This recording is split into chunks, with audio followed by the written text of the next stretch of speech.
都知道的，知道的。谢谢。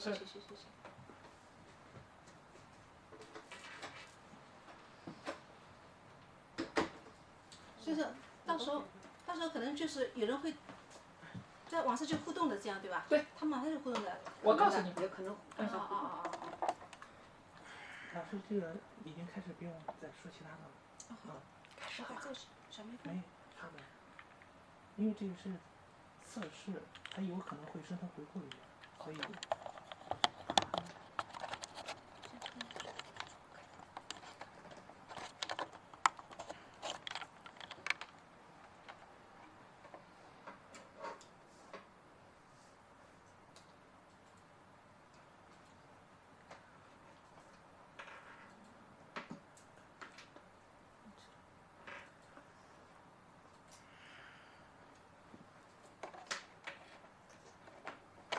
这个话筒，忘了。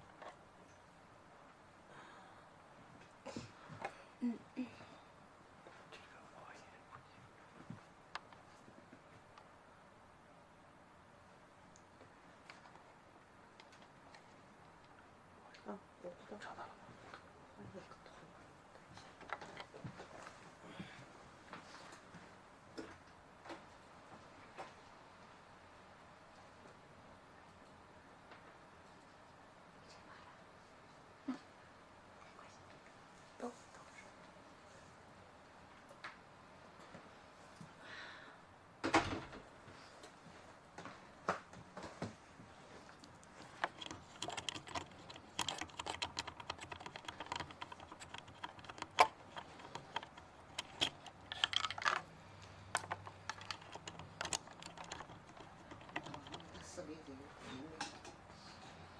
我这里没出口，你出门吧。到这地方来找对地方。这是菩萨的字。什么东西我都有的，对吧？找对地方。真的，我倒没想到是拍这个节目找这个，我是想录的，然后。我刚我听这。顺导，感谢。可以。开始。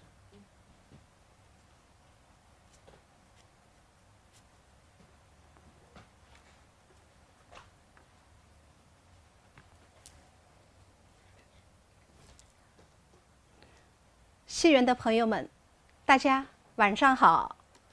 我是上海越剧院的陆派小生黄慧。今天呢，非常高兴能和大家相聚在戏园这个平台。那首先我很感激戏园让我们演员有了这么一个平台。来跟大家来近距离的交流。那我先要说说呢。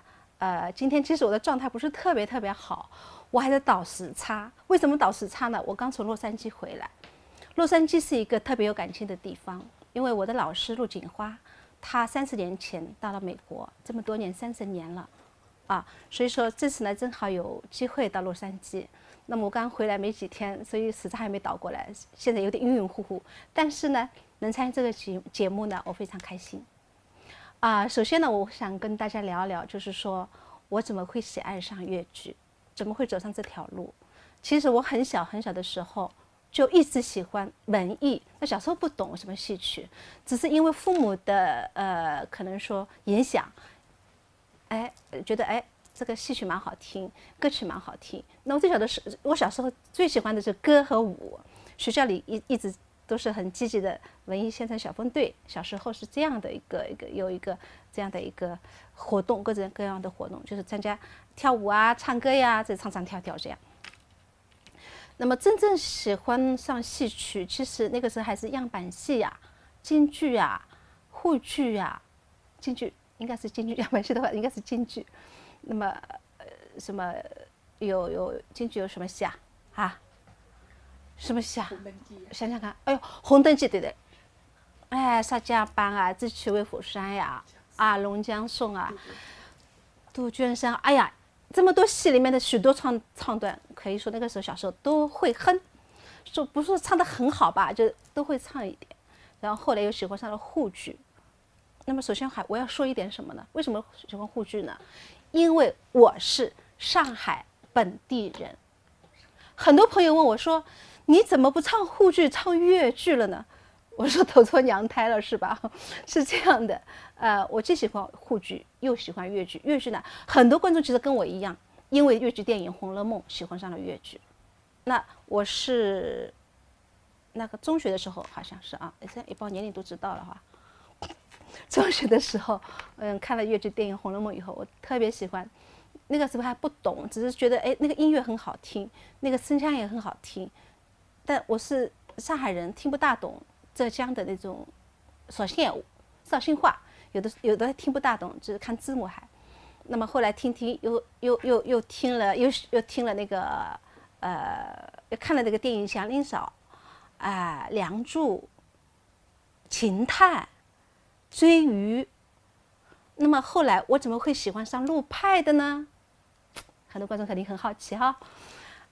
是这样的，我爸爸特别喜欢秦探，然后有一天他就跟我说：“哎，黄慧啊，他说秦探里面那个小生唱的特别好听。”我爸爸那个时候就是我说那个小生叫什么名字啊？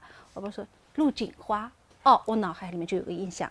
然后好像那年生日吧，我爸爸送了我一盒磁带，陆老师的那个唱腔专辑，有这么一盘磁带，第一首《素描题诗》。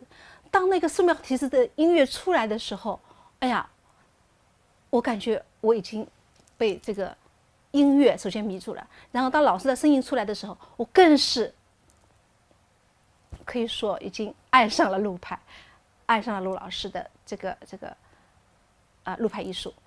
因为我觉得陆老师的唱和念，无论是唱无论是和念，他都特别有内涵，他可以把每一个字的内涵用他的声音传递出来，这一点我是非常喜爱和佩服的。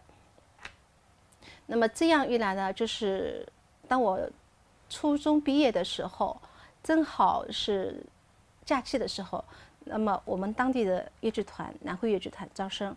那我爸爸是中学的老师，我爸爸的同事是一个音乐老师，姓丁的丁老师，就跟我爸爸说：“哎呀，黄老师，你让你女儿去考南汇粤剧团吧。”他说：“嗓子音色这么好，但是我嗓子不好，其实，但是我从小可能有一点天分，蛮会用，会自己就是会避开自己的短处在哪里。”那我爸爸听了这个老师的提议以后呢，让我去学了一段。那个时候学了一段金玉良缘，为了体现嗓子好嘛，其实我嗓子不好，但是为了体现嗓子好，被老师留下一个深刻的印象，我就学了一段金玉良缘。哎，那天考试的时候很奇怪，很有意思。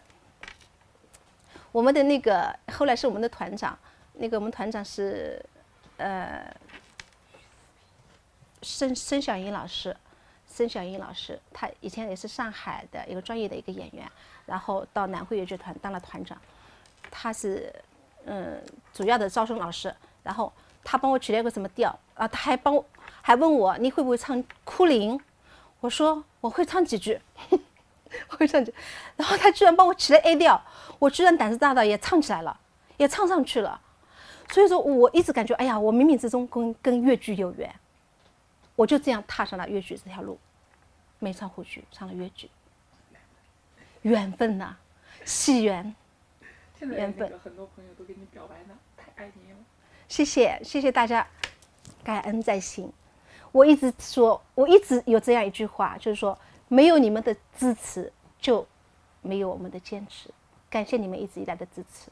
所以我们虽然说一路走来蛮艰苦、蛮艰辛，但是我们还坚持着，很感谢你们。刚才说了是我怎么从艺的啊。然后也是机缘巧合吧，在南汇粤剧团待了1年多的时候，正好逢上海戏曲学校，那个时候还戏曲学校，还不是戏剧学院，粤剧班招生，对，粤剧班招生，而且速成的，要有一点基础的，有这么的一个要求的。为什么呢？那个时候就是说，赵子刚他们一波正好是粤剧学馆刚毕业的时候，那么那个时候他们其实是男女合演，但是还觉得演员还不够，那么招了我们这一波人，我们那一波好像招了23个还是25个人，那个时候报名的人数真的是可以说盛况空前，大概有5000多个人吧，在戏校里面招了我们就20几个人，是这样。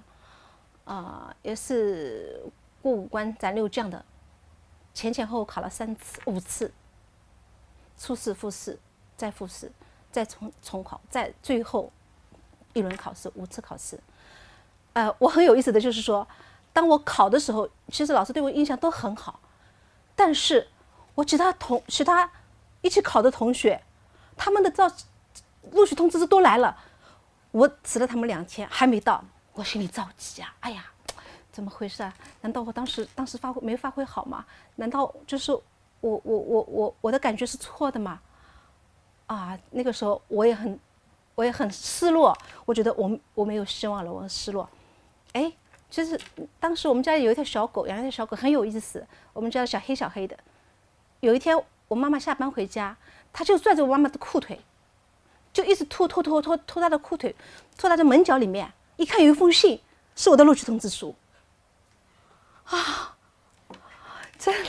真的好有意思！我现在真的回想起来，真的好有意思，也是一个缘分，又是一个越剧的缘分。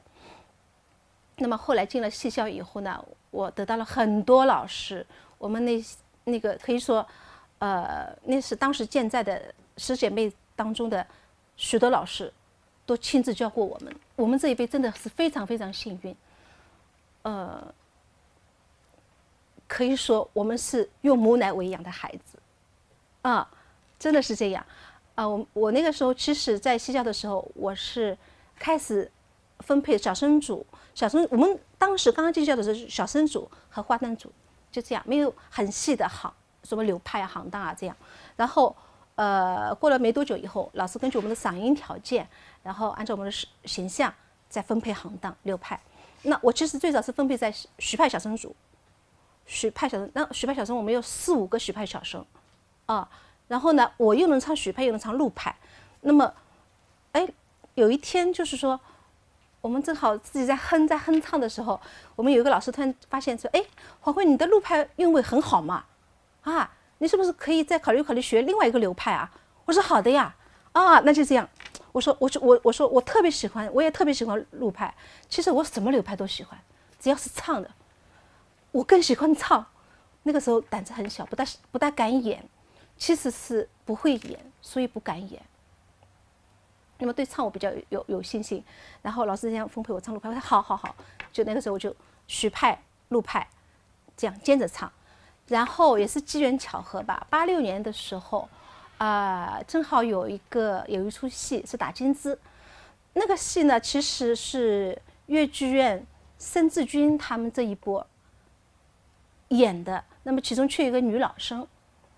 但是我那个时候我真的一天老生都没学过，然后就是我们的那个班主任老师来跟我说：“黄慧啊，让你学一个张派的老生戏，你愿不愿意？”我说我不愿意，小嘛，我就带着胡子，就总觉得带着胡子好像心里感觉不舒服那种感觉。他说皇帝我说皇帝我也不愿意，皇帝。再说我觉得我的嗓音跟张派的距离实在太远了，我觉得是很有压力。然后，但是当我跟张桂凤老师接触以后，我觉得张老师的教学方法我非常能接受。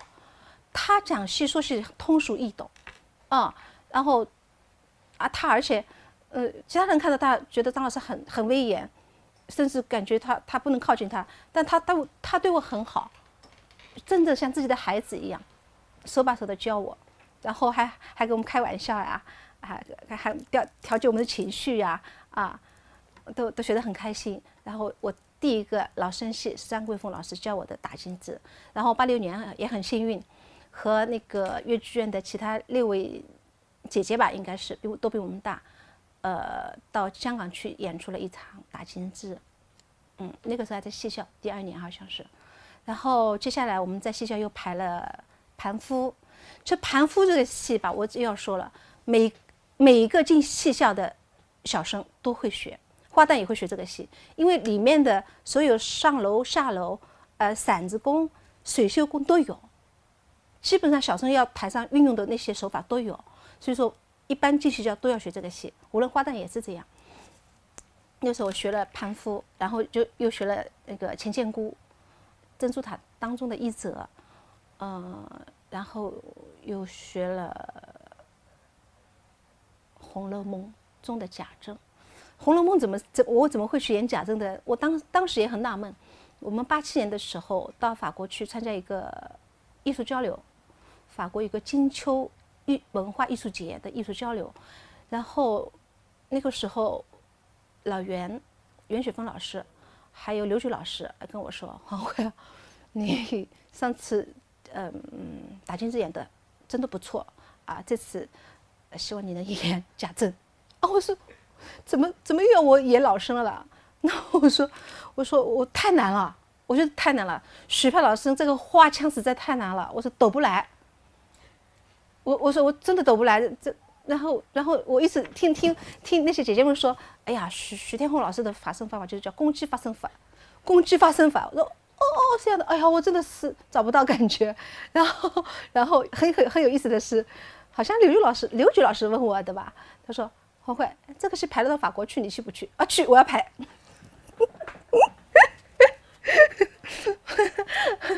很有意思哈，小孩子嘛，心里哈，那就排了。那排了1个星期都没唱出来，特别唱那个孽字，绍兴大班唱不好。那个时候，哎呀，那怎么办呢？我就跟领导说，我不演了，真的演不了，不能演砸了。然后我非常非常幸运。袁老师也很关心啊，包括院里面的领导都很关心。我们的班主任吧，就那个时候，跟戏校有一位声乐老师，这位声乐老师是鼎鼎有名的，叫卢文琴老师，他是梅兰芳老师的琴师，但是那个时候他已经好像已经有60、70了吧，已经退休了，再把他聘回来当我们的声乐老师。但是那个时候他因为年纪大了嘛。也不可能说每个班级的声乐都他来教，他只有教几个京昆的。我们粤剧的几乎是很少去麻烦这位老师。那么，然后我们班主任跟这位老师商量，那个时候我记得，卢文琴老师正在给史一红上声乐课那一段时间。那史一红其实是一个很出色的一个京剧演员，但他以前是武旦，不是以唱为主的，是以演为主。那么，所以说他后来长大了，是有点变声期的时候，需要这么一个声乐老师。那我很幸运啊。然后我们班主任老师跟那个卢老师商量了一下，跟那个戏校的院长商量了一下，说我们这边有个学生，想请卢老师帮忙找一个发声的位置。然后我上了2堂课，受益匪浅。卢老师很厉害，他就跟我说：“黄慧啊，你知道吧？现在市面上流行什么？”我说不知道，流行录音机啊。我说这个知道，你知道最流行是什么？我不知道，录音机嘛就是录音机了。他说6喇叭、8喇叭，你知道吧？啊，这个知道。他说呢，老师就具备6喇叭的声音。我说啊，我说你怎么发出来的？他说你听我啊，老师声音在这边呢，脑腔共鸣，这2个是喇叭，脑腔共鸣。哦，然后你要听好啊，上第1堂课的时候你听老师跟你说，我这边发出来的声音是脑腔共鸣啊，是这个两个喇叭里面出来的，我说我记住了，然后叫我模仿一下，我就模仿，然后我说老师再说，还有胸腔共鸣，这两边有个也是2个喇叭，我说哦好，老师说我唱一下，你来模仿一下，我说哦好，然后还有这个丹田，腹腔共鸣，6个喇叭，然后第1堂课老师让我模仿学，第2堂课老师他在那边唱，就问我，你听听看，老师从哪2个喇叭里面发出来的声音？我说这个是脑腔共鸣。好的，对的，你也自己来演示一下。我觉得就这样，通过2堂课，我就把那个逆子唱出来了。所以我觉得，就是说在戏校的时候，我遇到了很多很关心我的老师，我很感恩他们。可以说在南汇粤剧团有一点基础的基础上，我那个时候进戏校的几年，3年还是4年，我就像海绵吸水一样的，我觉得我吸到了很多，我学习到了很多。但是那个时候还不大会用，学是学了，包括我们学了京昆的昆曲导师给我们上身段课，我们有一个周启明老师，身段特别好，然后我们也是，还有我们的谭志功老师也是京昆的老师，所以说我们这一波人打的基础也特别特别好，其实但是我荒废了很多，还蛮可惜的，我觉得，因为自己也不够努力吧，应该是那个时候真的有点自暴自弃。然后进了我们后来分配到阅卷以后吧，其实我的身份有点尴尬的，因为我是监的，小生兼老生这样的一个身份。那么当时的时候，武兆峰老师跟我说过这么一句话，他说：“黄慧啊，你多学一门流派，多一条路。”哎，我很感谢吴老师说的这句话，但是有的时候我觉得，在那个时候我还不是很体会得到，我只是觉得我很冤，我很冤，为什么很冤呢？就是说，小生也不会第一个首先想到你，因为你是监的；老师也不会第一个想到你，因为你是监的。那么我呢，曾经还有过就是离开这个舞台的念想，就是当我想离开的时候吧，家人就问我，他说：“你离开了以后，还会想不想这个舞台？还会不会挂念这个舞台？”我就想了想，我说：“我肯定会想。”那你考虑好。那每次正好那一年正好也是巧，03年的时候，我经过我们院长办公室的时候，我们院长把我叫进去了，黄慧你进来。那个时候我们院长是尤伯兴，尤院长。黄慧你进来，我说：“哎。”我院长，我说我正好想找你，我说我有点想跟你聊聊，聊什么？他说有一个剧本，现在有个戏，有一个贺岁剧，救风尘。我说什么戏啊？这谁什么样的一个角色啊？他说这是一个反面角色，正面演。我说我能行吗？你行啊？我真的能行啊？那我想尝试一下，因为我觉得这是我能留在这个舞台上唯一的一次机会了，因为我想离开了。倒不是抱怨，我其实一直不抱怨，我一直很感恩越剧啊，让我就是这样一年年的成长，然后认识了很多很多的朋友。那么通过那个救风尘这个周舍这个角色呢，我又让我在就是艺术上有了一个质的飞跃堂步上面有了很大的提高。那我也很感恩，就是我们那个时候请的那个江苏京剧院的石玉坤导演，他真的是为了我这个角色真的是不要说呕心沥血吧，就是我无法形容。那个时候我虽然说我自己的心里在想，我要抓住这个机会，我不能放弃无论怎么样我不能放弃。但是排练的时候我是进入状态最后的一个。就我们这个戏是群戏，是4个人的戏。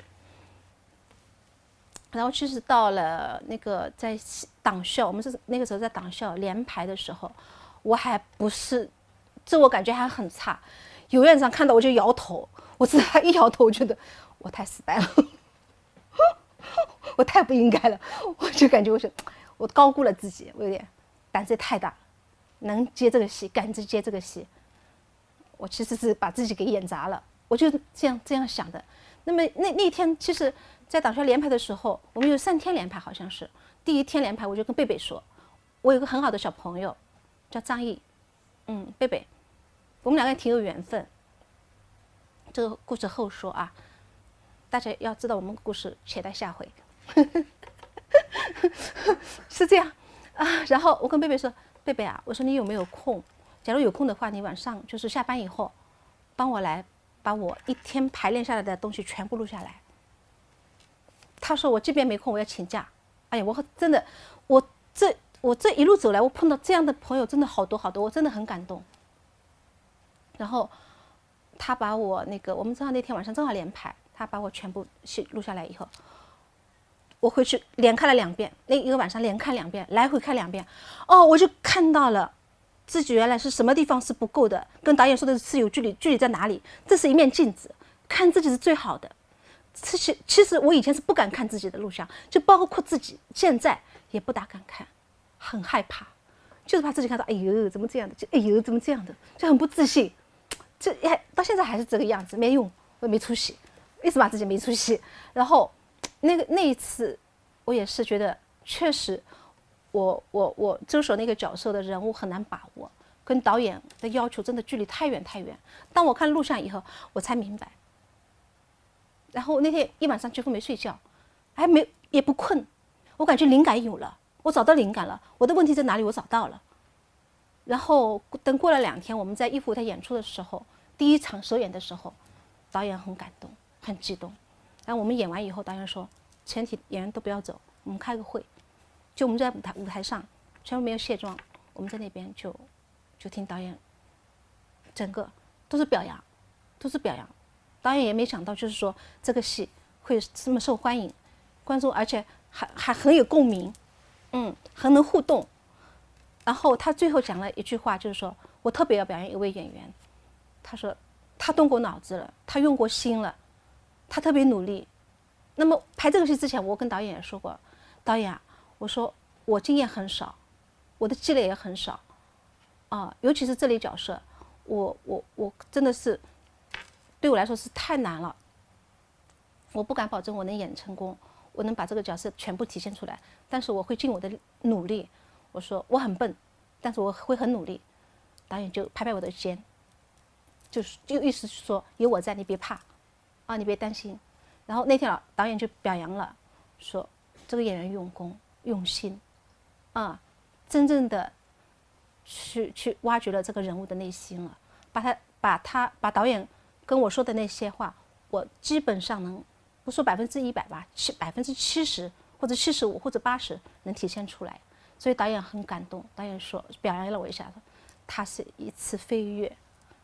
那天我其实我心里在流泪，脸上在笑，我很感激。还有就是我们那个时候排戏的时候，大家都很团结，这一点我觉得特别好，大家会相互就是说会相互互相支撑着，因为这个一个戏的成功是不是说看一个人的，要看大家一起共同的。所以说那个时候我觉得这个戏的创作氛围特别好，我挺怀念的。其实这个戏呢，那我要说的说旧风尘以后呢，我对自己开始有点信心了。我想这么难的角色，这么坏的一个坏蛋，我也能敢演了，我还怕啥呀？我就这样，然后什么角都敢演，然后特别是反串也是，我什么难什么挑什么，但是其实又是高估自己，给自己很大的压力。哇，真的是。大家都很关心你说，王老师喝点水。我的可乐呢？我在这里。做广告有广告嫌疑吧？没有哈，我喝一口可乐啊，有点嘴干。其实我平时不喝可乐的，真的是平时不，我要做节目了，要演出了，我提神，真喝咖啡又觉得太厉害，会心慌，会睡不着。我可乐正好，喝一口啊。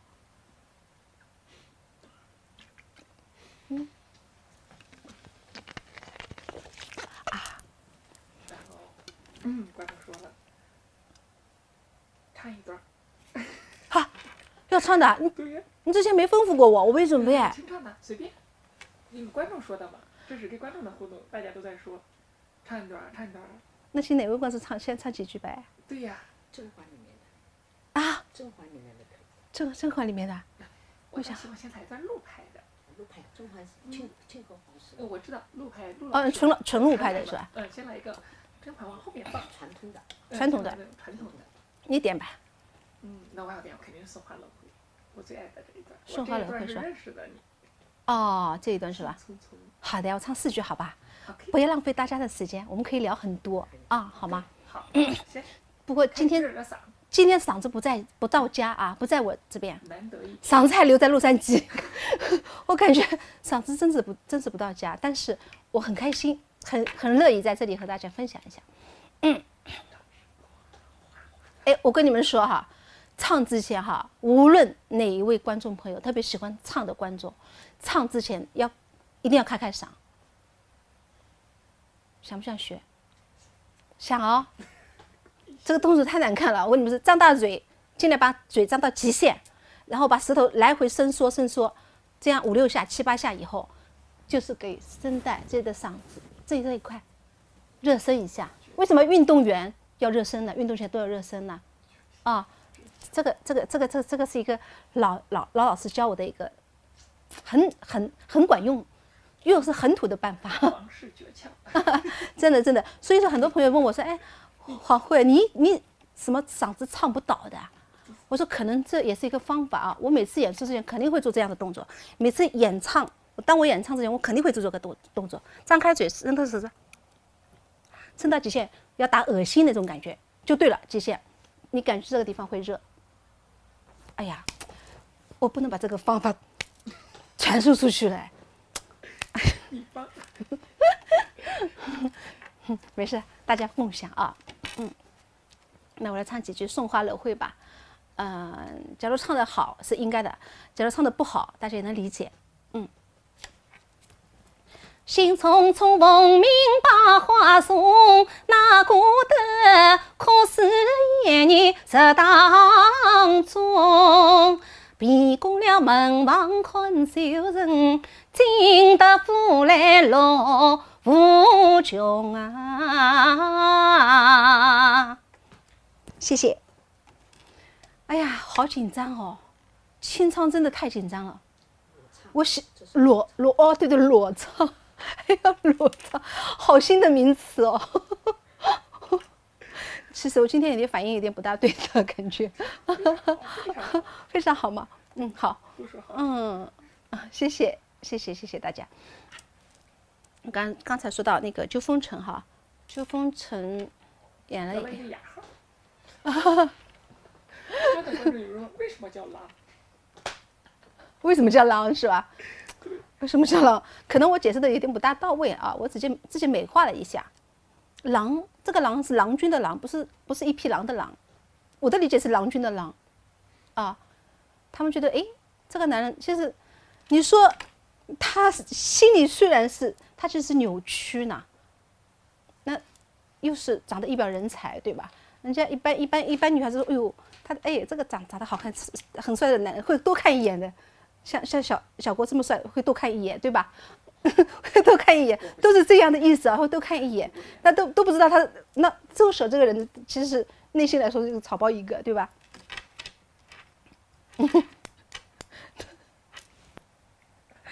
对不起。然后这个狼呢，我觉得是郎君的郎应该是比较合适啊，郎君的郎是比较合适。然后他们觉得就是特别是看女孩子的眼神比较色嘛，所以起了一个色狼，是这样的。但是我觉得官郎啊，大家都知道叫官郎。官郎，官郎是对我的爱称，因为他们觉得官郎比较，怎么说呢？比较容易上口一点哈，啊，对，爱称，然后通过这个角色，我得了一个雅号。然后郎朗呢是我自己起的，因为有一天不是谁在微博上发了一个，我的娘娘，我有一说我的郎朗，我说啊，怎么说你的郎朗啊？然后他们都叫我郎朗了，从那个时候开始叫郎朗了啊，我觉得郎朗也蛮好听然后旧风尘以后吧，又沉寂了一段时间，但是我不甘愿。我很想尝试一下真正的录拍戏。那我大戏呢，有点不大可能，因为每年的计划都排得满满的。其实我们院里面今年还没那个，明年的计划都排出来了，是这样的。当我知道就是说这个排大戏的那个不可能的情况下，那么我和我们团里面有一个金牌演员董美华，现在不大唱，因为身体的原因啊。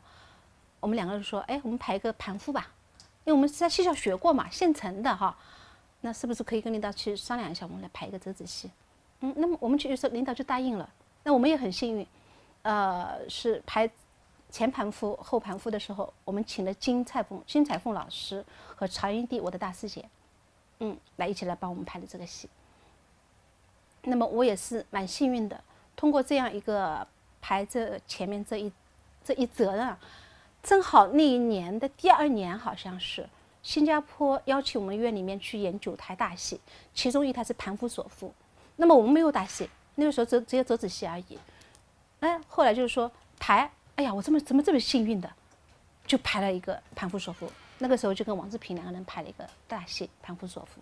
我那个时候哎呀开心的简直就是心里乐开了花，我终于有陆派大戏演了。所以说我那个时候，而且我觉得真正的陆派戏，我可以说是从《盘夫索夫》这个戏真正的开始有点开窍，有点找到一点点感觉。然后又在06年啊05年03年05年的时候，大概差不多这样，老师回来，老师03年回来一次的，06年回来一次，那么应该是06年的时候，06年是排秦探不对，之前03不是04年回来的时候，我正好那个时候我排了一个折子戏，不是排了一个排过那个钱监姑的一段折子戏，那么老师正好来上海，我去拜访他，那么老师叫我唱给他听，我就唱给老师听了，哎呀，我真的幸福，那个时候我真的是有老师的孩子真幸福，就像有娘的孩子真幸福，有奶吃，我的感觉其实老师那个时候已经80几岁，他骨质疏松非常严重，他一般不要说站，他坐也坐不了多久，坐半个多小时就要躺着的，是这样的。但那天他这破天荒的，就是帮我排了差不多2个小时的戏，就排那一段，我知道就是君子受刑不受辱那一段一个片段，给我从出场，然后从转身，从再一次出门，再一次进门的情绪状态，都跟我讲的很细致。我觉得这是我一生当中，受到老师这样亲授的2个小时。目前为止，2个小时就是钱监姑，然后我觉得老师很辛苦，老师我说你很辛苦了，你休息一下吧。老师就喝了一口水，然后就一边跟我一起看盘夫索夫的录像，就跟我说这个人物怎么样，说的很细致，我真的是很幸运，我觉得那当然我有的时候就很羡慕，我说王志平啊，你怎么这么开心的？你有什么问题，老师就在身边哦。我真的很羡慕，我还慧丽啊，我说你们太幸福了，我真很羡慕你们。但是我说我老师虽然在美国，但是我也可以跟他交流但是毕竟也是比较远嘛，不方便嘛。老师年纪又这么大，也这个问题，可能很多人都问过你。对呀，老师啊，又在美国，又不那么方便。因为你是多面手，肯定可以改唱很多其他流派的。为什么一直坚守陆派呢？这有份情节在。其实因为我爸爸喜欢陆派，也是我爸爸把我引到这条路上去的，就是我从小就是受我爸爸的影响。我爸爸也是小时候吧，就觉得我声音很好听，他说：“哎呀，这像个鸟儿一样的，这小鸟的声音，这是像一个金丝鸟的声音一样的，说好听，轻灵灵的。”那小时候嘛，那么长大以后，他觉得我音很准，我耳音特别好，然后节奏也特别好。然后我爸爸所以说有意把我朝文艺这方面培养。其实我17岁那一年有机会去当女兵的，到部队当兵。那个时候的理想，我爸爸的理想就是说，哎，这女孩子可以去到文工团哈，以前不是有文工团嘛，可以当文艺兵。我也想的，其实，就那个时候我觉得我唱歌也唱得蛮好，只是通俗歌曲，民歌不大会唱。因为没有方法，小时候真的没有人教，不懂方法。那个时候就是学的最多、听的最多的就是邓丽君的歌曲，所以我以前会唱50、60首邓丽君的歌曲，但现在都差不多就忘得差不多了，已经，而且唱起来有粤剧腔了，以前没有，多多少少会有一点。感恩，非常感谢，谢谢大家送的礼物，谢谢。然后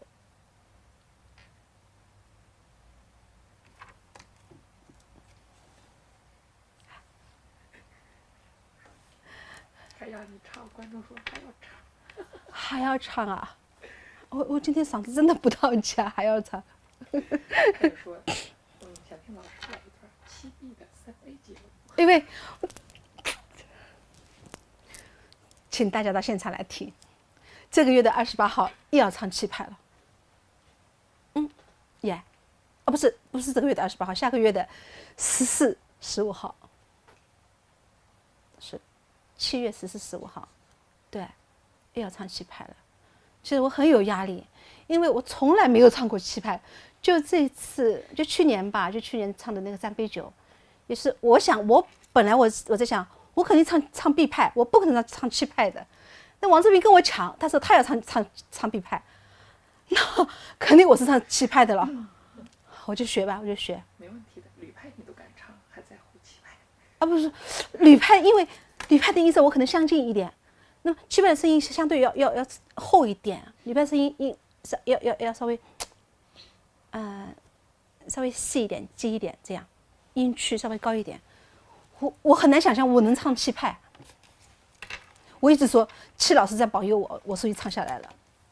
真的是这样，我真的唱不来，然后拼命学，很努力的学。那个时候就是说，为了唱好这几句气派，我晚上睡觉几乎也在哼，醒过来也在哼，然后一直在听，印象很深。这个月28柳派演唱会，您唱什么？不能保密哈，保密来不及了哈，我还是说了吧哈，坦白啊，可能大家比较喜欢，但是大家比较熟了，应该是情探当中的一段，猜一下，猜中有奖。谁在说不尽啊？是说不尽哎，是说不尽啊，说不尽水晶帘下，因为这次是应该是空中剧院来拍摄，然后就是说它有一个时间控制，所以说我们以前本来是有一场100年演唱会的那些组合已经拆了很多。就我们尽量压缩在2个小时之内的，所以说我们的唱都变了，都改了，然后后来我又演了什么呀？后来我演。其实我还是想听一下您的对所有红楼人物，你演的应该是非常多的。这个也可以说一下的啊。红楼人物，我最早演的是贾宝玉，其实那个时候还在南汇粤剧团。其实我们南汇粤剧团有一个很出色的老师，有一位很出色的老师，也是学兰老师的高祖徐慈平。他的曲派我得到他的亲授。我那个时候学了2则，一则金玉良缘，一则哭灵。那一天汇报演出的时候，我爸爸妈妈在底下看，金玉良缘唱的还蛮好的，到哭灵的时候，从第一句开始是抖到结束。我也很佩服我自己，这么抖还能唱得下来。是不是那个时候理解就是说，哭灵很悲的一场戏哈，我是不是要唱的时候有点悲啊？一悲吧就抖了，就控制不住，那个声音控制不住，那个毕竟还年轻呀，还没有资历呀。然后就是总之抖。所以说，贾宝玉是我第一个红楼人物，第二个人物就是贾政。贾政后来以后。柳湘莲后来以后，李纨是一个女的，我居然也演女的哈。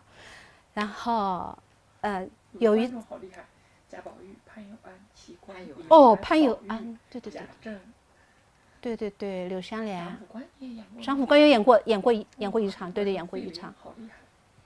费玲好厉害，真的是。费玲这小姑娘，我认识，谢谢你，记性这么好，比我还好。原派。原派啊！我为什么原派？大家觉得我唱的还可以的哈。其实我最早听的是祥林嫂，袁老师的祥林嫂，还有最早听的是那个朱冬英老师的那个原派。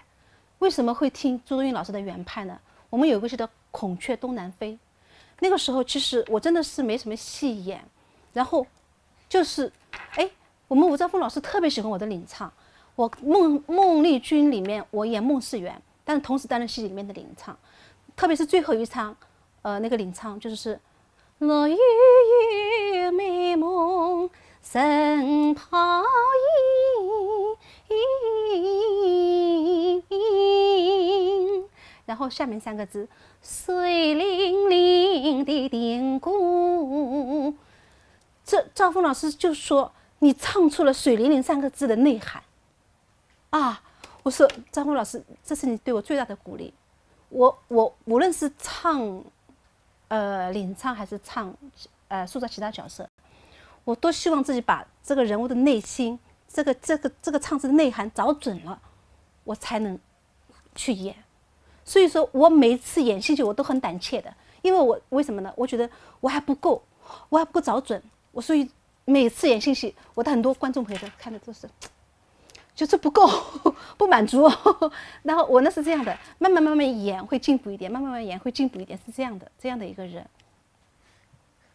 不行了，观众都要再说，要来一段原拍，特别是志斌唱清新。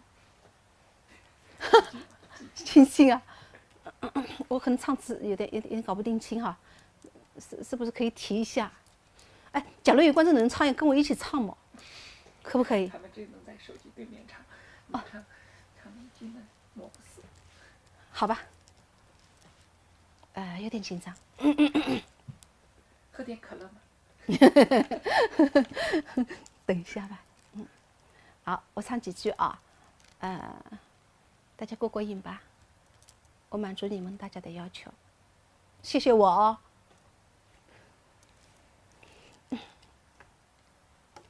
莫不是不要得宝气玲珑，莫不是君图的冠北叮咚，莫不是风吹天马引线动，莫不是那万王宫的夜明钟。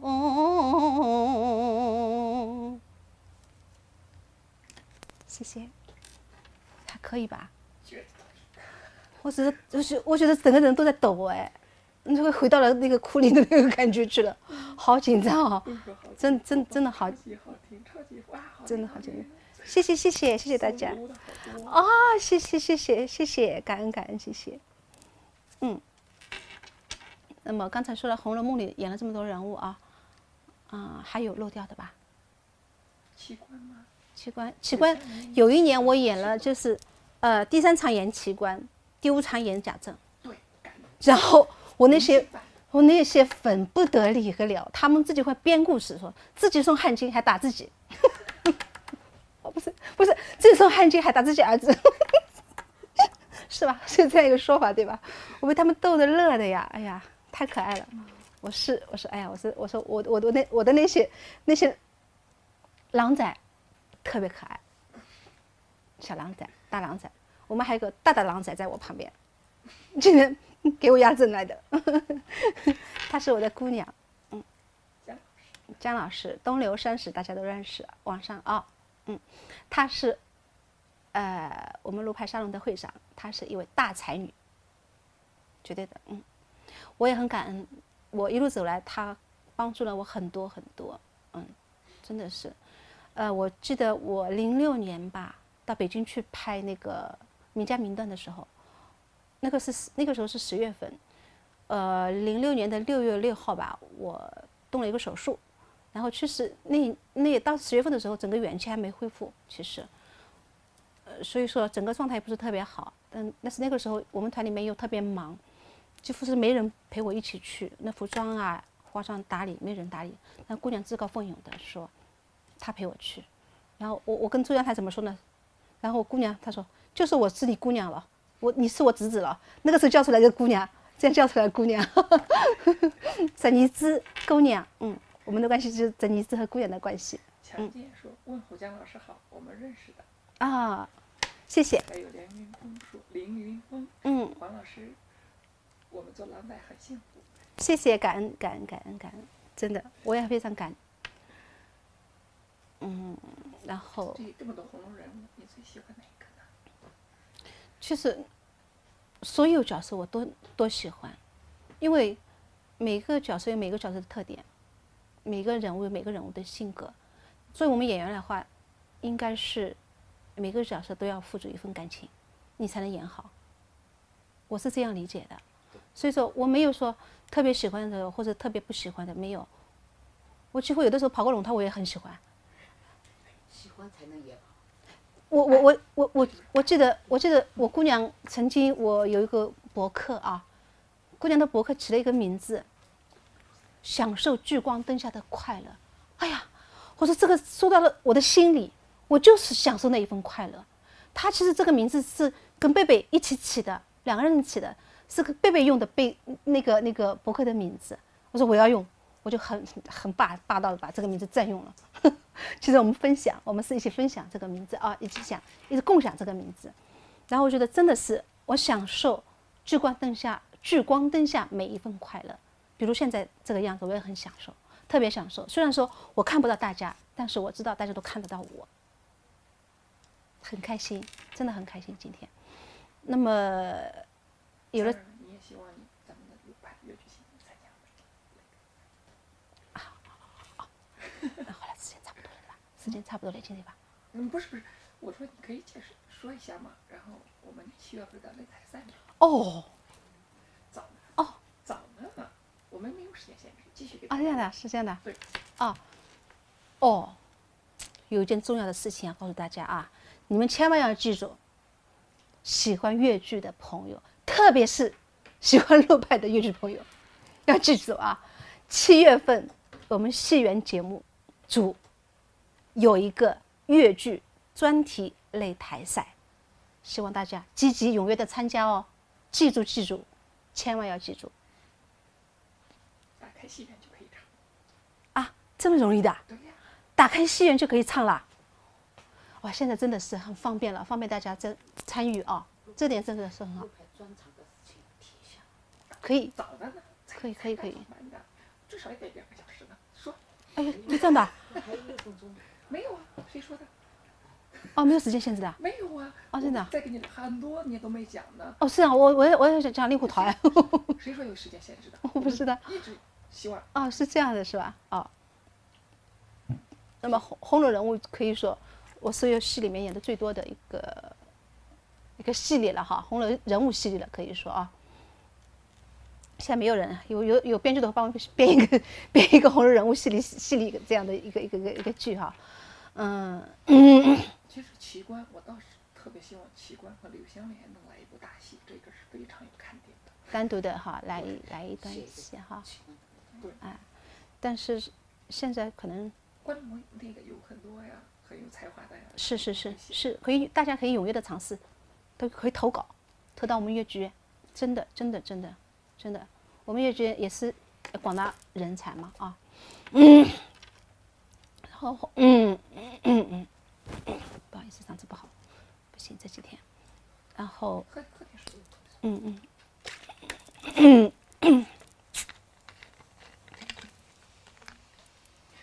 说了，老师可以给你写信，当然可以，都可以，没问题。好多人都非常心疼你。好，现在我带观众再提个意见，想听你讲解甄嬛。还要讲解甄嬛，这个难度太高难度了。你可以讲解你自己写的人物吗？哦，甄嬛这个人物是吧？不是，当然您是演的这个。哦，我知道。玄清清河王这个角色，就说到这个角色，其实我想都没想过，我可以演这个角色，因为之前吧，我先说之前怎么来演这个角色的。演这个角色之前，演了一个双飞翼。双飞翼可以说在我的演艺经历当中是一个戏份最重的，挑战最大的这么一个角色。我拿到剧本的时候，我特别喜欢，我真的特别喜欢。那种喜欢是一种创作的冲动，是有一种创作的欲望。我觉得，这个角色，我觉得我怎么说这句话呢？就是说，我很有一种想赶紧尝试的这种感觉。但是当中其实有点波折的，但是我还是坚持了下来。就排了大概半个月的时候，这个戏哈就是令狐桃这个角色嘛。排了半个月的时候，我其实还拿捏不准，这个分寸太难拿捏了。然后导演也着急，我们领导也着急。但是那个时候我就跟领导说，我说你们给我一点时间，我说我会努力。虽然我不是特别有灵气的一个演员，但是我这么多年了，我看的也积累也有一点，然后看其他种类的那个戏也不少。我说我可以去多学习多借鉴。然后可能是排了差不多2/3的时间的时候，哎，突然有一天好像一下子对这个人物找到感觉了。然后我们导演卢旺导演特别棒的一个导演，他是一个属于启发型的导演，他每天来有任务布置给我们的，像讲故事一样的。今天你是干什么啊？今天你的任务是什么？今天怎么？让我们每天朝这个人物边上靠的差不多了，你还有一点距离，靠太过，你回来一点，是这样。那我觉得，哎，这样的排练特别适合我们，不用手把手的去教，你走3步那边走4步不行，我们不是这样。然后这个人物就是说，你一定要把人物感觉人物的性格、人物的基点找准了，你才能演出那个人物的那个真正的人物性格。所以说，令狐桃这个角色。在我的这一路走来的所有的角色当中，我可以说是付出最多的心血的一个角色。然后同时我也非常感激钱慧丽。为什么这样说？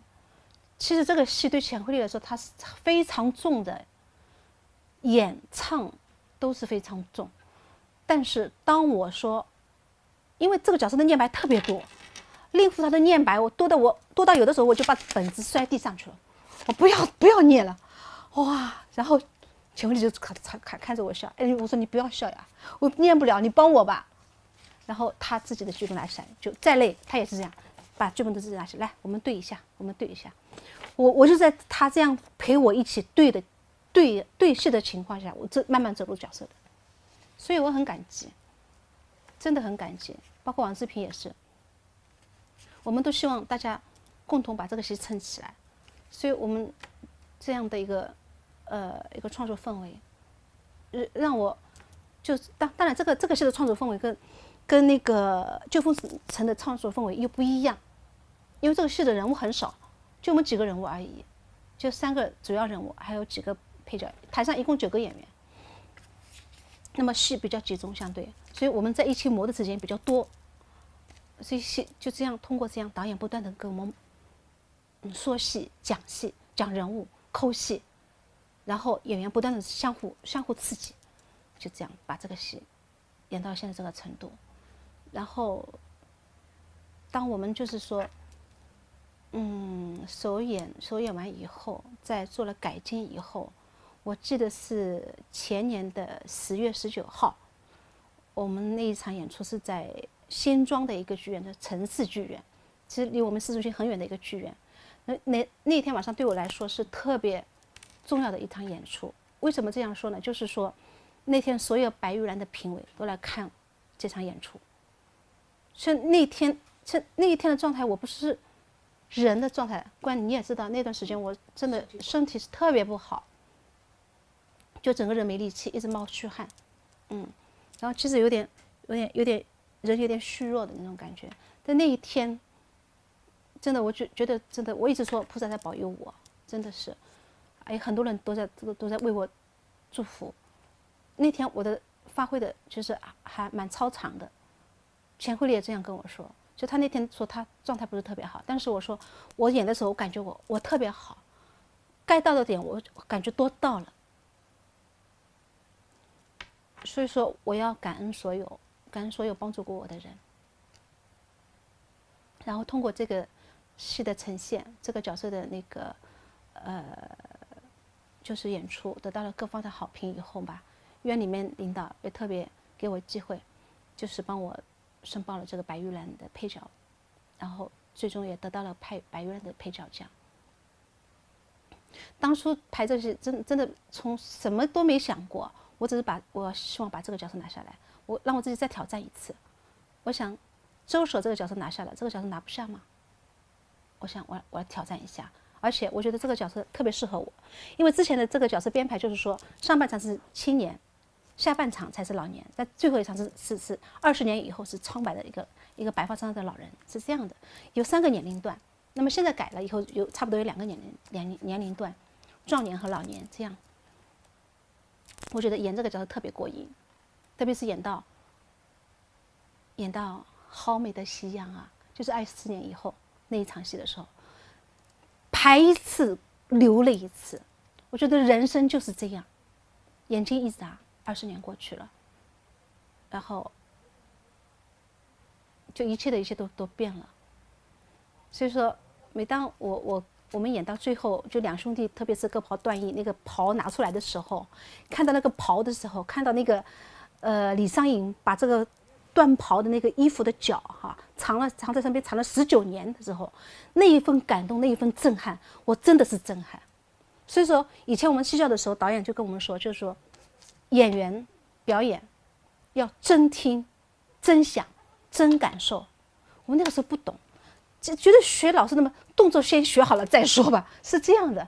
那么现在我觉得我真正的开窍可能是通过《救风尘》，那么再加上这次的那个令狐桃这个角色，我觉得是走心的，是会让你走心的一个角色。其实呢，我倒个人认为是继承，在继承中慢慢积累的水到渠成这种感觉。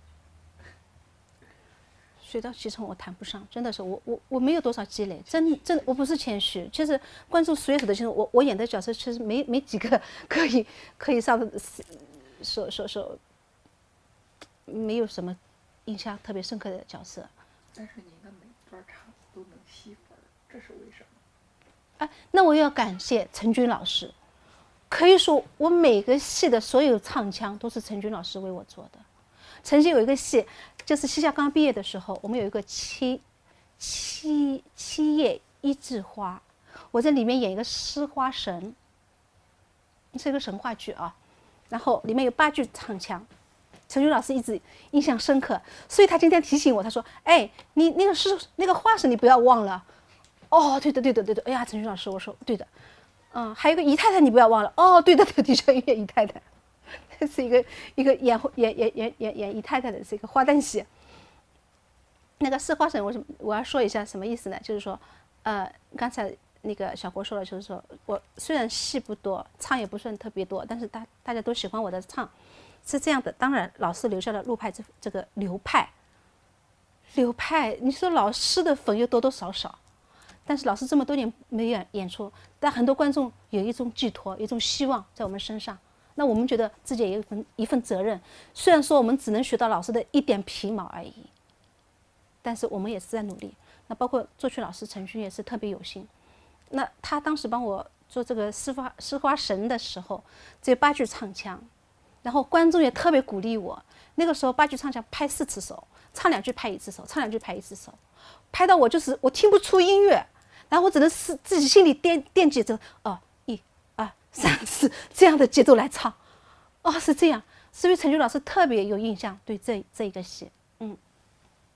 然后也是，其实所以说我的自信，我对陆派的坚守也是这样，观众对我的支持，慢慢，我是坚持下来的，不然真的坚持不了。特别是我知道有一次在央视戏曲晚会，三代新郎，好惊艳的感觉。对，三代新郎对，哇，说到三代新郎也是一个折子戏，我只是一个折子戏而已，但是就是说，能够上央视那个戏曲春晚，我觉得也特别荣幸。我是代表粤剧，代表陆派弟子，代表陆派上去的，我是觉得很开心，我也很感激，就是说央视的导演平台能给我这个平台，真的是这样，能够展示。素描题诗啊，就是名段欣赏中的嘛，大家聊起来的时候都是通过这样认识你的。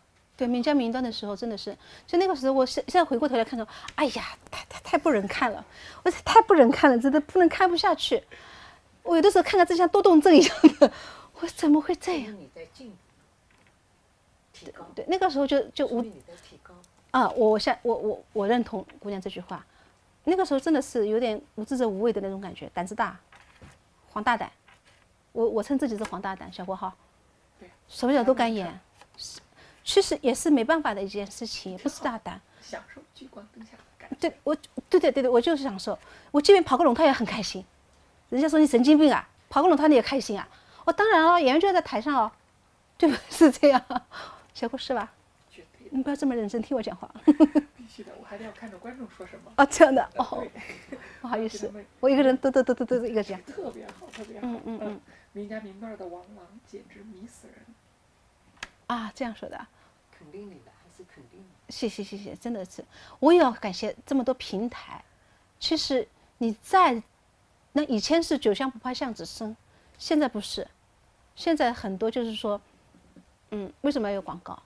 广告就是一个很好的一个点，所以演员有的时候也是需要有平台、有媒体来帮我们宣传的。这一点我觉得真的是，我最近唱吧玩得很嗨，大家可以去唱吧听我的唱也可以。因为前天我碰到我们央视一个导演，正好来也是录制节目的时候，他说黄老师啊，他你的那个唱吧点击率高的不得了。我说是啊，我是特别爱唱的一个人，我什么都敢唱。我说哎呀，过戏瘾吧也是，不是说演的戏瘾，唱戏的瘾吧，也是。我就是嗓子痒一痒就想唱。还有一个就是我特别自恋，不是自恋的什么，自恋我的声音。有的时候自己听听，哎，这个声音真的是蛮好听。那个好听是沉静的声音，不做作，自然的流露。我觉得这是父母给予我的，我要把这个声音要呈现给大家。然后观众又这么喜欢我，又这么爱我，我更应该多唱一点好听的曲目给你们。刚才有个观众说一直在等你说清河王呢。哦，还没延续下去，对吧？那说到清河王呢，就要说到那个令狐桃，因为令狐桃这么难的一个角色，让我拿下了吧？我就这样说。其实当时分配角色的时候，领导也是担心的。不是，领导也是担心的，你拿得下吧？就拿得下吧。黄慧除了贾政，除了孟素媛，一唱，我一直说我是一流演员。为什么说一流演员？台上一唱一溜就下来了，台上一唱一溜就下来了。然后他们说，哎呀，黄慧就演过这么几个老生，这个戏这么重，这么吃重的，而且跟李商隐的对手戏这么强烈的对手戏，哈，拿他下来吧。他有点像那个。京剧的那个叫什么？曹操杨修，两个人这个对峙的时候，感觉有一点这种，所以说，对，特别是我们那场第5场那个各跑断翼那一场，两兄弟起冲突的时候，我们那个戏排的呀，真叫痛苦，唱词没了，老在抢板，有的时候那情绪上来词忘了，词记住了，情绪上不来了。哇，真的，排戏是件非常非常痛苦的事情。我这里也要说了，我还让我再说一下那个令狐桃的那个排练，一天排10几个小时都有。我们一天穿着高靴，那我不是抱怨，我很享受，真的很享受这种排练的过程。一天下来10几个小时，高靴脱下来的时候，全部是脚就挤在一起的，像鸡爪子一样的，是这样的。但是我们觉得，哎，但今天收获很大，我们觉得很值得。然后导演又跟我们讲了很多戏，我们今天回去又可以脑子里面去想，去朝这个角色去靠，有目标去靠，就每天都很享受。那么现在说清河王了，那么因为这个角色，演了给大家，就是观众也认可，评委也是比较肯定。那么有一天我正好休息在家，我们李丽院长是我们的那个令狐桃令狐桃哦，不是，是那个这不是，双飞翼，双飞翼和那个甄嬛的编剧，然后他打电话给我，他说：“黄慧啊，你在哪里啊？”我说：“我在妈妈家。”妈妈家在哪里？南汇。你过来一次。我说太远了，我过来一次。现在，我说能不能隔一天啊？我牛啊！我居然跟我们领导说能不能隔一天了？是那好，那明天你过来。我说哦好。我想他找我干嘛呀？我在想找我干嘛？然后等我第二天去的时候，他笑嘻嘻的在那边一边喝茶一边，你来啦？我说嗯。我说李媛，你找我干嘛？我有点紧张嘞，其实。但我想肯定是好事情，啊，我是这么想的，要不然不会这么慎重的要我特意到他办公室去。我说，他就问我，你知道我找你干嘛？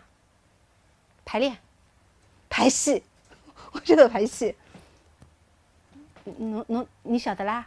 我说啊，你叫我来肯定是排戏了，难道你发我奖金吗？难道你发我红包吗？不是，都不是，在开玩笑哈。然后他说：“那你想想看，你演什么角色？按照以前的角色推理来说嘛，我肯定演皇帝了。错，啊，清河王。他说是，我就感觉我就是，哎呀，我的人生圆满了。我说我的人生圆满了。我说啊，他说啊，你不是曾经跟我说过吗？我曾经也找他聊过一次，你知道吧？”我说李媛啊，我说我这个人呢，特别爱舞台，特别喜欢唱戏，我很单纯，我就爱唱戏。人家有的人说我才不要唱戏，无所谓的唱不唱戏，我就喜欢唱戏。我恨不得所有角色都唱下来。林黛玉我也想唱，你不要期待，千万不要期待林黛玉。林黛玉不是一般人能演的角色，她是一个特定的人物。然后李媛就说。你不曾经说过吗？说你最好演遍全部的角色，男男女女，老老小小。我说是啊，我是这样想的。我说这一个戏里面全部让我演过。我说小生、老生、花旦、童生、老旦、小丑，全部让我一个人演。我说你帮我写吧。我还跟他说嘞，他说那这次清河王，你来演。我说啊，圆满。我就这样，但是我说我很有压力，因为这个人物有别于一般的小生，表演的手法完全不一样，完全不能用以前的套路来演。我感觉我死定了，我接受是接受了，但感觉我死定了。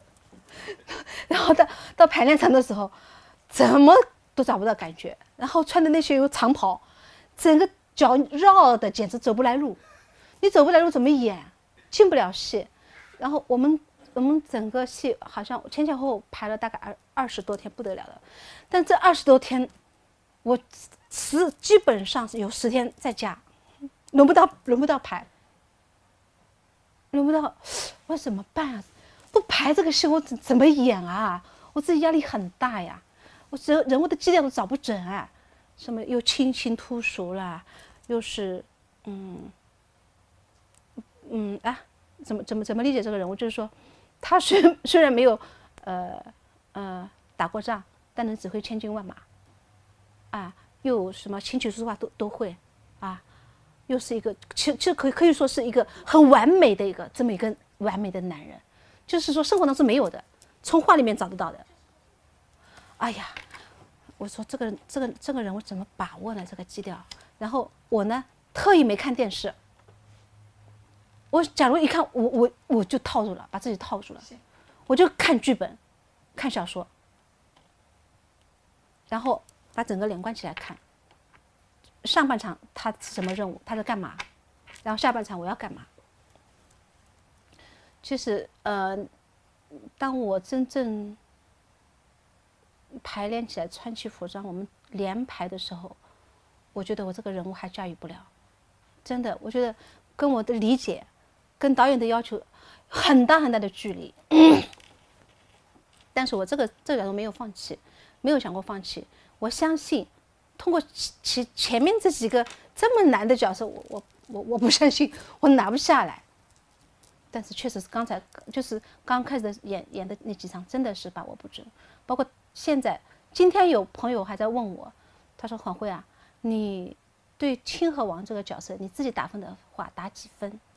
我说我自己打分的话75，但是我现在争取到80或者85，甚至90。但是这个一定要在就是不断演出的基础上积累，然后眼下有一个什么呢？还有一个什么问题？相互刺激很重要，人物的感觉相互刺激。有的时候我们状态很好的相互刺激，演起戏来很过瘾，即便你哭得稀里哗啦也很过瘾。所以说，清河王这个角色，我是从一点感觉没有，到现在，我慢慢走入内心了，慢慢自己也很虐，我跟着清河王一起虐。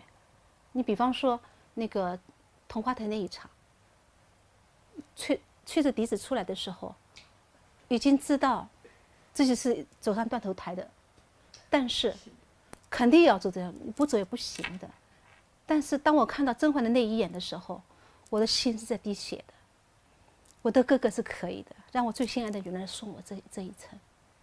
这个内心是一种痛，那种痛其实，但是又有一种很美的感觉。我不知道怎么样表达。只可意会不可言传。真的有的时候真的是只可意会，因为我是一个我就是说我跟慧丽、跟志平还有陈颖，我们4个人演出的时候，我们每次演出完以后，大家都会沟通，都会交流。这个习惯是从双飞翼开始，每一场下来肯定会交流一下。今天这个地方是特别好，我们就巩固保持。这边有不足的地方，我们相互都会说的，很直白的，不会转弯抹角的，因为大家没有恶意的。所以我觉得我是第1场和第4场肯定有提高的。我是这样的一个演员，我是很用心，我是特别用心，然后每一场戏我都特别认真，我不欺场不欺观众。即便我在乡下，我也是很认真的，我从来不会说因为乡下我可以放松一点的，没有。应该这样的，我说这是作为一个演员的是戏德。为什么说德艺双馨？为什么是不说艺德双馨呢？我德是放在第一的。然后陆老师曾经跟我讲过这么一句话，我牢牢记住。老师这么说，观众是我们的衣食父母，我们和观众之间的感情是鱼和水的感情。观众只是水，我们是鱼，没有了水，我们演给谁看？我们没有了水，我们怎么活？所以说，我觉得老师们的境界和他们的情怀，我们这一波人还是达不到的。学习，继续学习。当然是学习，当然是一定要学习，不断的学习。说到老师感情很深，其实我知道您心里一直有个情节，期待有一天录拍专场。哎呀，做梦都在想录拍专场，想了有几年了，可以说将近要10年了吧，姑娘啊，将近有10年了。我们在网上有个帖子，其实我平时不大上网，我除了唱吧，除了微博、微信，其他我都不大上的。还有戏园，对。刚邀请进来，所以以后戏园也是你的主场。必须，我以后会多来戏园和大家见面。然后将近10年了吧，有一个帖子就是我们沙龙的一个叫王佩飞老师和我们姜磊老师一起呼吁的一个录拍专场，呼吁到现在，这个帖子可以不是几栋楼的事情，是几百栋几百栋楼的高度了，已经是。但是因为可能是时间没到，机缘还没到，所以录拍专场一直在观众的期待当中，我们在准备着。我们现在真的在准备着。我们昨天晚上还在聊，昨天晚上我们姜老师也一直在聊这个话题，因为我前天晚上正好参加了一个电视台的一个为毕老师的那个学手艺60周年的这样一个庆祝的一个访谈的节目。那么聊到就是老艺术家们的宝贵的财富，我们应该怎么样继承？我们怎么样保护和继承？那么我觉得作为录拍弟子，我有一种使命感，一种责任感。我们怎么样来弘扬？那么作为老师，在老师有生之年，我们开一个路牌专场，是对老师的一种回报。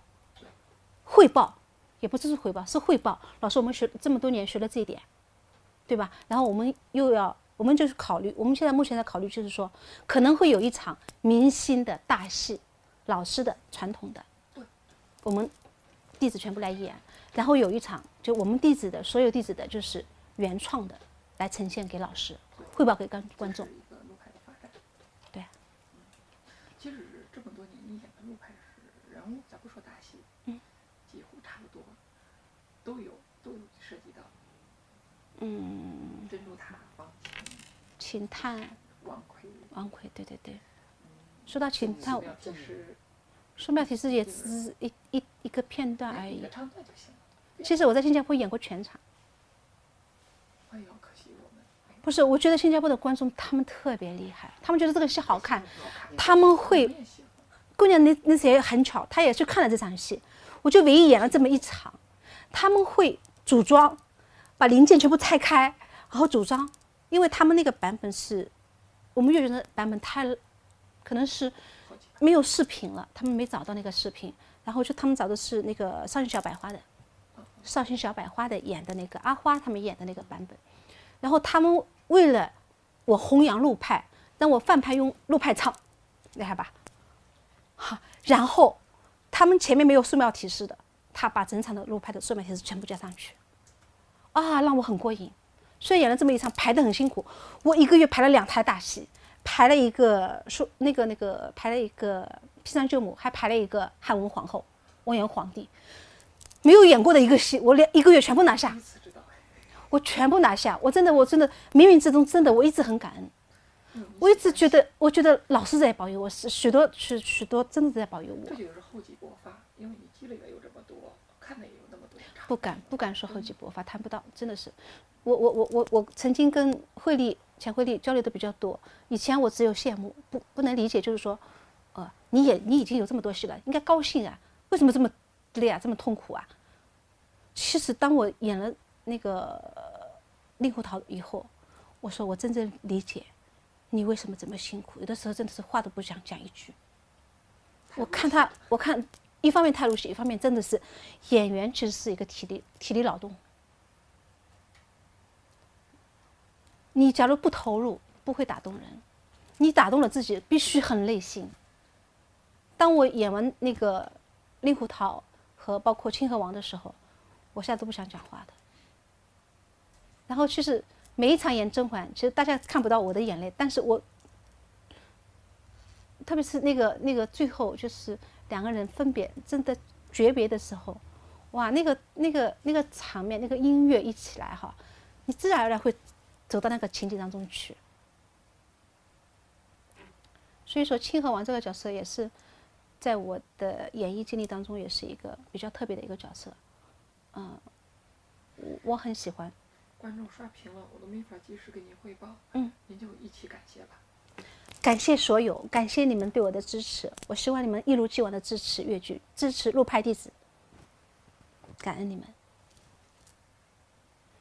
哎呀，大家都很期待路派专场，真的。我们以后路派专场搞个巡演好吗？大家都是这样说的，什么甚至说搞珍珠塔全场啊，什么民间路派弟子都参演啊。反正观众的意见都特别好，他们都说到我们心里去了，真的啊。所以观众是最懂我们的，观众太懂戏了，特别是我认识的上海的这边几个朋友，哇，他们太资深了，好多就是你们可能是就是不经意的一个角色，可能就没在意，但是观众却记得很清楚。确实，我有几个观众，我称他们为电脑的。为什么这样说？你知道吧？他们看1遍2遍戏，他们台词都记牢了。我真佩服。我说你是芯片插入头脑里面去的，我怎么回事啊？我说为什么都记住了？我唱错1个字，他们都记得清清楚楚。他说：“郎，你今天1个字唱错，我说哪里啊？我说哪里啊？我只记得个大概。我说我没有唱错呀。他错了。其实他是听到我的有点含糊，没有错，可能是咬的不实。这点都看得认认真真，是让我又感动，又恨他。这点都要计较的。我说，难得有点错总可以的，对吧？人无完人，对吧？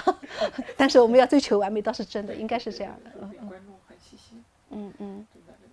哎，其实这还有一件你一定要说的，这是也是粤剧的一个荣耀。今年在央视的一带一路给国家元首，虽然时间很短，但是粤剧很惊艳。我要感恩所有，我要感恩的人实在太多。当我接到这个通知的时候，我真的是很惊讶，但是我没多问，我什么都没问，我就去北京了。然后我们去的时候，我志平还有我们的演员老师，我们的一个主胡，我们觉得，哎呀，肩负的光荣的责任，像小孩子，我要上北京去了，很高兴那种感觉，然后去了。就去了以后，当我们在那边耗的时候，我就，哎呀，这么痛苦的，要耗这么长时间。有一天哈，排了，其实我们时间不多，就是在整个一台戏当中，我们只有45秒的时间，但是我们的导演特别认真，我们每一次排练都全部过场，全部只要那晚会的演出全部过场，只要排练，除非就是说有特别的，之前特别的，就是有演出的团体不能到场的，我们还有全部到场，而且都穿着服装。排的是有点辛苦，但是我觉得非常值得。然后我觉得也是我们粤剧的荣耀。为什么这样说呢？就是说，因为整一场晚会是歌舞，还有就是京昆粤啊，就粤剧，对，而且整个一台戏真的是很唯美，真的很唯美。而且戏曲作为很重要的，几乎是亚洲的部分，对，国家对文艺的这种重视，对，所以说我们也是感受到了习大大对我们这个戏曲这一块的重视和扶持啊。所以说，这次我能参加这个“一带一路”的峰会的晚会的演出呢，我是特别荣幸的一件事情，对我来说，也是我的人生经历当中一个比较值得纪念的一件重大的事情。感恩我们的领导对我的信任。就我们的领导很多啊，我们院长、我们副院长、我们书记、我们团长，他们都给予了我这个机会。其实你保密工作做得也很好，经常也发朋友圈，就在北京，就不说干什么的。但是很多人问我你在干嘛，我说我在学习，我在上学啊。他们说你上什么学啊？戏剧学院吗？差不多呀。最后差不多了。差不多了。原来都是在北京，没这个。我们是封闭式的排练，一直在国家大剧院排练。那我觉得这个过程我学习了很多，因为我们就是没有我们粤剧的时候，我们就可以在旁边看。这是真的，中国的文化艺术真的博大精深的，我觉得。看钢琴独奏，看芭蕾，看京昆，哇！可以说这次让我现场近距离的看到了我们中国就是文化艺术这一块最高领域的最顶级的艺术呈现，所以说无限幸运，无比幸运。这么辛苦，但是呢，还是想大家都在刷屏，我们一定要再唱一段路拍吧。小郭，我今天跟你说哈，真的是啊，你没跟我说过要唱的哦。但是我说过，对观众要互动的。赖吧，小郭哈，我第一次知道你这么赖哈。没有，不是我提的，你可以我开玩笑，跟你开玩笑，跟你开玩笑。录拍的，我其实很想唱，就嗓子不痒。我嗓子痒的时候特别要唱，现在嗓子。盘夫啊，都行，清河王、盘夫都行，都唱。啊，不是。盘夫唱哪一段？短的就乱称之满军殿。这个啊？哦。我唱那个好嘞，跪地上的好嘞。好。就是求娘子的那个哈。哇，今天唱了几段了哈？我要出场费的嘞。没问题。我知道，今天收到很多礼物了，就是出场费，我知道了。啊，这么高兴的，以后都叫我啊。继续。开玩笑。那我唱几句那个吧，盘符当中的就是后盘符，就跪在地上求娘子的那一段，我觉得，那段大家印象比较深刻的也是啊。开始了哦，随便我，随时都可以开始的，对吧？随时可以开始。娘子啊，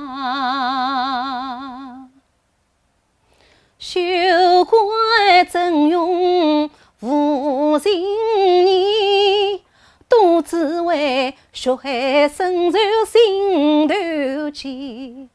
错把娘子当仇人，今天我方知你是演得起。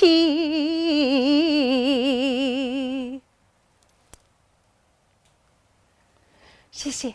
金河王，哎，我的嗓子真的不到家哎，转也转不过来，真的，时差到的。时差不是时差到这个时候，假如在洛杉矶的话，我在睡觉哎，在做梦，很香啊，肯定是睡的。我现在就这种感觉，所以嗓子还很不带劲。清河王的吗？清河王，我一下子唱哪一段啊？就是那个他哥哥，你不怪他的那一段。清唱呀，不得了，那个，哦，王兄对吧？哦，那个清唱，这段其实挺考验的，因为整个前面这样大幅度的动作以后，就进下来一个大清版，哇，这个对气息的要求特别要求特别高。然后刚刚开始演的时候，我唱简直感觉我唱这段唱下都要昏过去了，没气了感觉。但是我觉得演员哈必须要在台上练，这样才是真正的积累。你台下当然台下用功也是需要的，在台下排10遍，还抵不上台上演1遍，是这样的，我的感受啊。那我唱几句啊，唱几句就是第3场，就是跟王兄之间的那个被王兄设计。说我一下子说环儿怎么啦的时候，然后我一个转身就清唱的那几句，王兄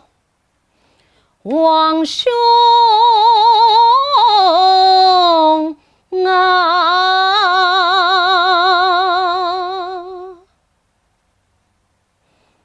非是神的梦深重，难舍三生痛，只为一曲惊鸿舞，望情前边更错综。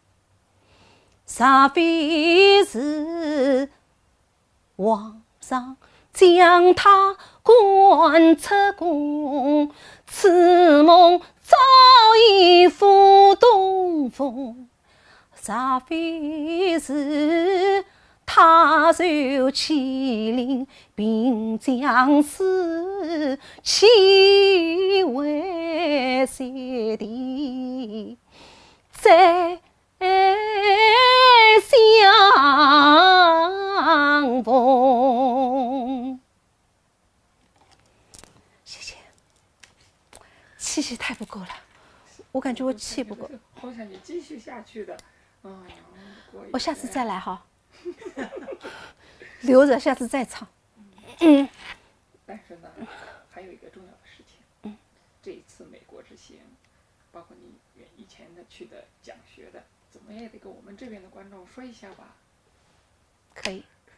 多好啊！这个演出不是讲学，就是讲课、演出嘛，都有嘛。先不说这个事情，说这个事情，其实我蛮伤感的。其实，没事。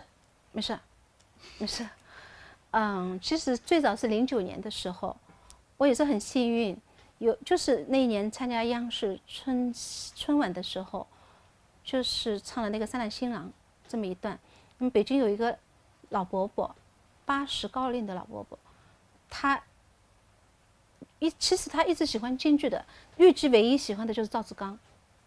那么他也是偶尔那天看春晚嘛，也是，然后他一看，他说这个人唱的我很喜欢听，我很喜欢。然后他就在网上叫他儿子帮他搜全部我的唱腔，然后他特别喜欢。我还另外有一段唱腔，就是《倩女离魂》的那个王声的那一段唱。然后他那年做80大寿的时候，他女儿叫王颖，她是美国的一所就是贵族的女子学校的一位教授，终身教授，何立山大学蒙特浩里克吧，也是美国前劳务部长赵小兰的母校。那所大学，然后他正好回来给爸爸庆寿，然后他爸爸跟他说：“哎，王颖，我发现除了赵志刚以外，我还喜欢另外一个演员，他叫黄慧的。”那其实王教授也喜欢听粤剧啊，他也喜欢听粤剧，他知道黄慧这个人，但是他可能听的不多。然后他因为爸爸喜欢嘛，他就也是在网上就搜全部我的唱他搜下来，他也特别喜欢我的声音，我的唱。他说这个演员唱。他把情感和内涵能唱出来，那种感觉他特别喜欢。他说，然后特别有意思的就是说，他爸爸就要求说，你要把我整个庆寿的这个场面全部做成一个盘啊，但是光盘里面一定要加入黄慧的唱，是哪一段唱的？就是《倩女离魂》的那段唱。然后王颖教授从那一次。就开始从网上收我的全部资料了，也是那一年，他找到我们上海文化局的一个领导，然后通过他找到他上海的一个同学，大学里面同学，然后通过那个同学找到我们上海市文化局的领导，文化局的领导再找到我们上海粤剧院的领导，从我们粤剧领导那边拿到我的手机电话号码，然后他征求了院领导的意见以后，说能不能给我通个电话。就我们这样通了一个岳阳电话，他有了这个意向，他想请我到美国他们大学里面去做粤剧演示，传播粤剧，然后推广路派。那我当时还是有点担心的，我说他们能听懂吗？我就说他们能听懂啊。那我就是跟我说什么，你不要看他们都是黄头发绿眼睛的人哈，他们都会讲中文，他们学的中国文学、中国历史。他们看粤剧不用翻译的，全看中文的。然后就是09年10月份好像，09年10月份，我记得好像09年10月24号去看老师的。对，24号。去看陆老师的。我对那次去好像是10月8号去的，我10月10号、12号在那边演示的，稍微到了一些时差，到了2天时差，我就在那边演示了。第一次去就在那个蒙特霍利克大学，还有安城大学，还有史密斯大学，三所大学，这样那个演示和讲座，还有推广我们的粤剧。然后王颖教授特别有心，他知道我去美国能看老师的话是我想的，他了解我的心愿，也是了解我们路派所有弟子的心愿。我之前都没想过，我没提，因为我知道波士顿，我们在波士顿嘛，波士顿到洛杉矶很远啊，还有点时差的嘞。好像王教授跟梅先生带我去的时候，我们整整乘了10个小时的飞机，然后我们在那边过了一夜，然后第二天去看老师的。看到老师的那一刻，真的我是真的在洛杉矶这大洋彼岸看老师一眼，那这感觉是不容易。老师看到我也是眼泪汪汪的那种感觉，但是又很开心。老师问了我一句话：“王薇啊，我讲上海话啊，王薇啊，老师没想到了，还美国看到侬，老师没有想到你在美国能看到你，啊，我们都是眼睛都红的，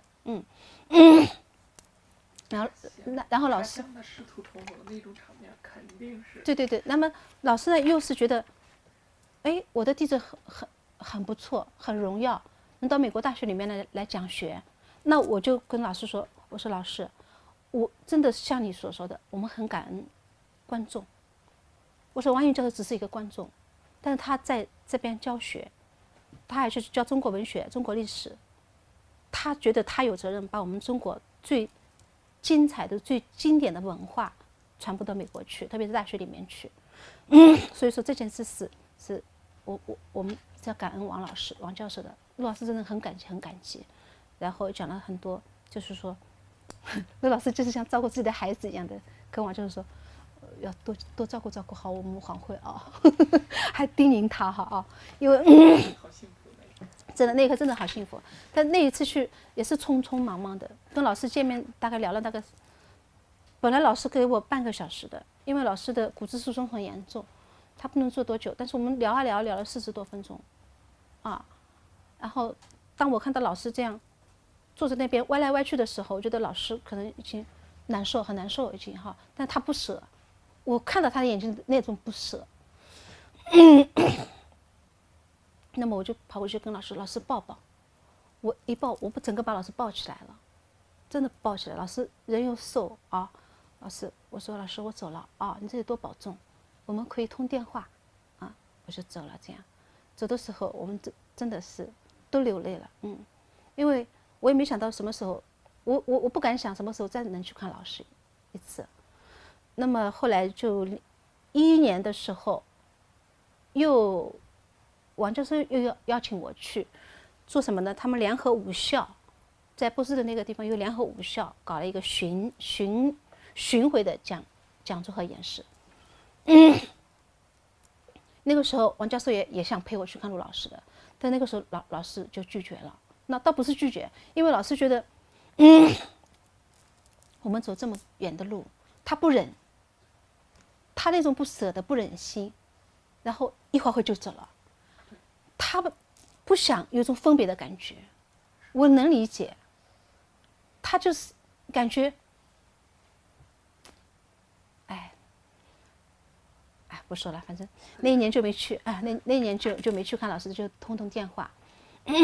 那么后来一次就是说，老师去年是90岁生日啊，我本来想打电话的，我一晚上没睡觉，我感觉今天有事。早上7点多钟的时候，陆老师跟我视频啊，这微信视频，哇，哎呀，我激动的来，我激动死了。我说老师，我说应该我打电话给你，怎么你打电话给我了啦？那老师就问了我几句话，他说王维侬好吧？我说我很好，我说我真的很好，我说祝你生日快乐啊，我说身体健康啊。老师很开心，他也很开心，我们就视频讲了这样几句话。那么今年我是刚才说了，刚刚从洛杉矶回来。其实说到洛杉矶，我有一份情结在，我觉得那个地方有我的老师在，那方土地我都有感情，我感觉。所以说这次我到洛杉矶的时候，我就是想，即便是老师，我站在老师门外也想去站一下。我认识老师家，我去过，但是我没见到老师，没见到老师，因为老师也是就是说，有一种压力吧，可能是，我觉得就是说，因为年龄大了，见了之后肯定要有分别，这一分别对老师这种另外一种打击。对，我能理解，我们观众都能理解。对，特别他不想看那种分别的感觉。对，我能够理解，我真的能够理解老师。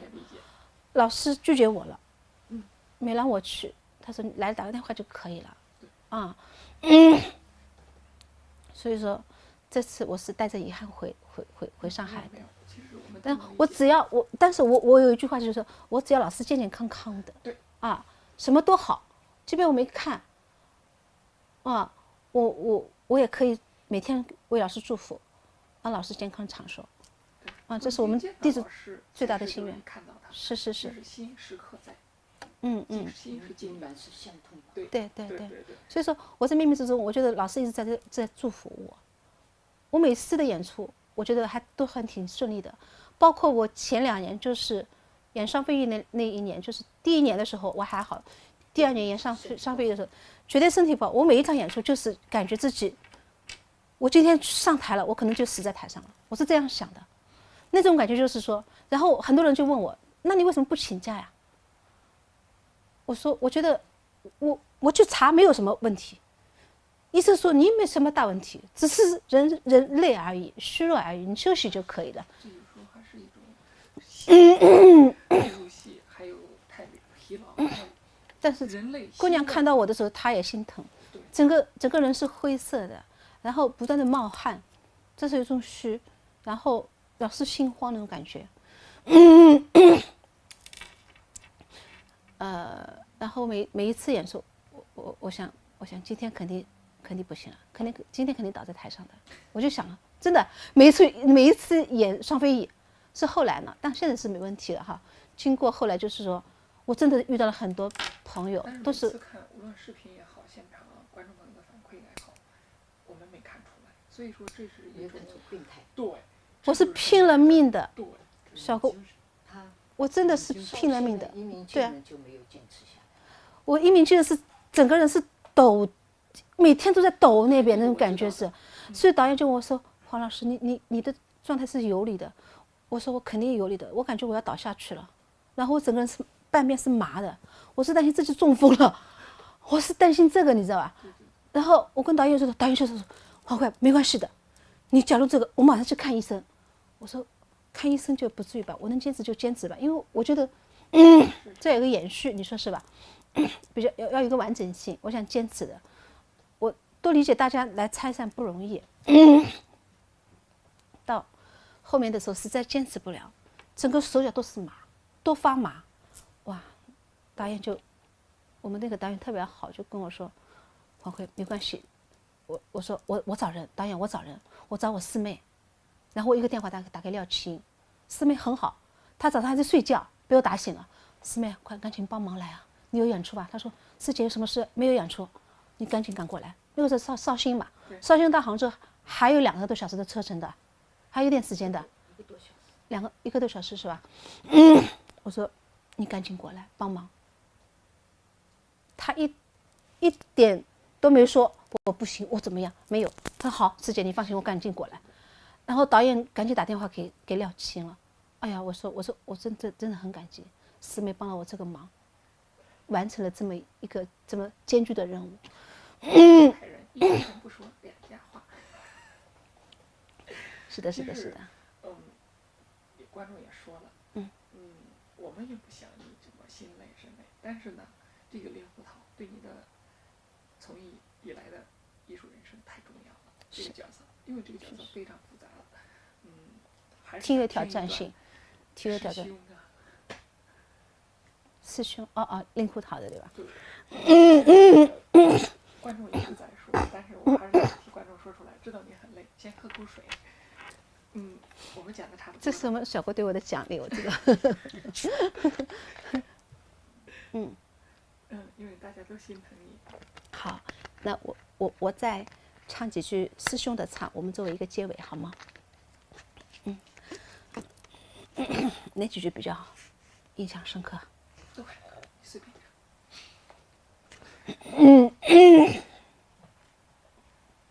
观众有几个说了啊，可乐不好，少喝可乐。我知道可乐不好，容易胖。我好不容易减了12斤了。费玲说骂师弟，4八大叔兄弟情谊10年。还有从头来。从头来好，从头来，我特别喜欢这段我们陈军老师做的一个应该说是一个弦下调。我说我从来没唱过这么好听的旋律过，是不是？我说那个时候我最好笑，我讲一点我们这一段唱的小花絮给大家听啊，就是我们排戏吧，每次排戏之前都要做排的，然后唱词要对，那个念白要对过，然后陈军老师做好曲，他每天就送过来一叠子，送过来一叠子，他送来的时候我们唱不来，这刚不还看得磕巴巴的这样唱，我们说陈军老师你唱吧，陈军老师唱，这么好听的，然后每个人说这么好听的，哎，我说哎呀，我怎么这么幸运的，还有这么好听的唱腔？因为它不纯粹是陆派。那我说到这个，又要说这个令狐桃的唱腔了。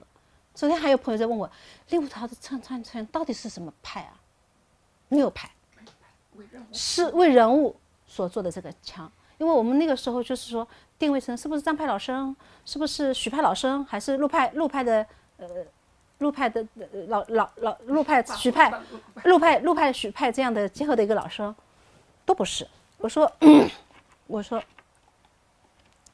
那么陈菊老师也是帮我把了这个关。他说我们这样吧，黄慧啊，我们为人物，我们为人物，从人物出发。假如这个地方需要有张派的那种沉稳的，我们就用张派的；什么这个地方比较年轻一点的，我们用点陆派的和那个吴派的。吴小楼老师的那个腔比较旋律感比较强，然后加上陆派的就年轻化一点。所以说第3场出来的时候，就是我的第一个出场的时候，他的唱腔比较年轻化一点，运用的陆派和吴派的两个就流派的结合的比较多。当我就是说志满意得当了官的时候，第5场的时候，志得意满的时候，那个时候加了点许派老生的唱腔，张派老生的唱腔，甚至还有京剧老生的唱腔。反正所有能老生的唱腔精华的都运用到这个角色上面去。那陈菊老师是用了这份心，但是我不一定能全部体现出来。但是我是用人物我的理解，我对人物的理解来唱这些唱腔的。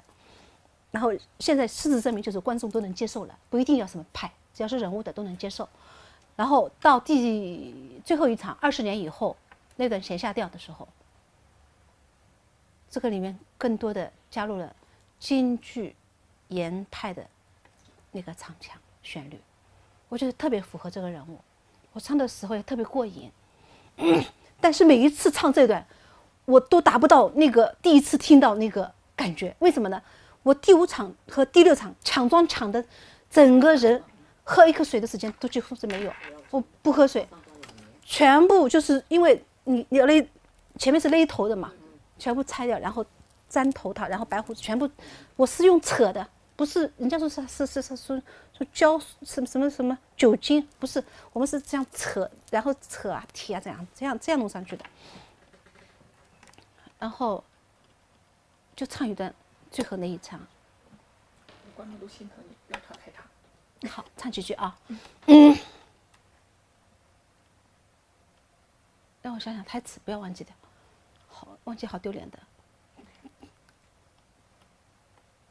啊，父亲呐，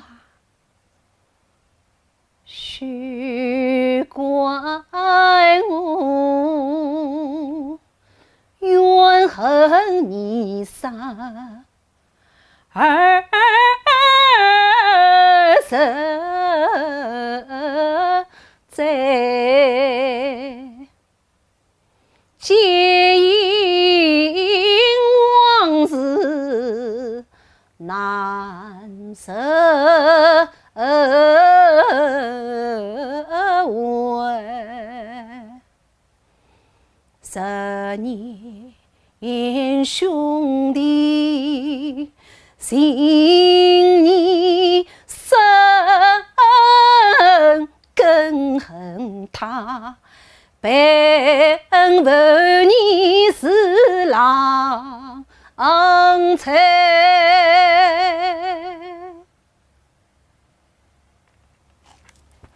谢谢大家。京剧的东西真的是谢谢大家。严派的。然后再跟您说一件事情，戏园大戏欣赏正在直播咱们的《九风尘》。真的？怎么这么？对呀，特意安排。特意安排是吧？对。啊。然后你像我们这个直播是很早约的，6月21号空中剧院在播《双飞翼》。啊。所以它好机缘哦，真的是对我来说真的是。对呀，戏园的直播大戏欣赏。其实我们早就约好的啊，怎么这么巧？我们今天的这个活动是早就约好的，也是这么巧。所以6月21号正好空空中剧院播咱的。对，双飞翼，对。我们刚才有观众有看到了说，戏园大戏欣赏正在直播你们的录像，就是旧凤城直播旧凤城。对，我们没说的。成了一个黄昏热了。哇，有人已经说过我了，说你当心红豆发紫啊！我说紫了不好，紫了发黑的不好。好笑哈，真的是，我的观众很可爱，我特别喜欢我的狼仔们，希望我的狼仔们越来越多。喜爱我的狼仔们，谢谢你们。真的，他们都很心疼你，真的。谢谢。但是你的真是金嗓子。哎呀，金嗓子不敢说，所以说音色还好，音色还好。不过今天不算是最好的，今天状态不好。不是状态最好。啊，但是我感觉很自然是自然的，但是没有达到我自己的就是心目当中的感觉，还要应该好一点的。哎，对，对，是，不松弛。就始终是对，这个状态这都很正常的，这才是真实的。其实特别是观众都能理解。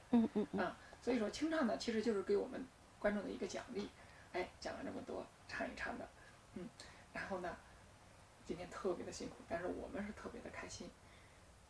给您的这些粉丝说一声，谢谢你们一如既往的对我的支持，我也感恩你们，感恩所有心疼我、爱护我和支持我的朋友们、狼仔们，还有我要感谢你们，希望你们一如既往的对我们的粤剧的支持，还有对我们陆派的支持，感恩大家。支持陆派，支持。对不起啊，读一下。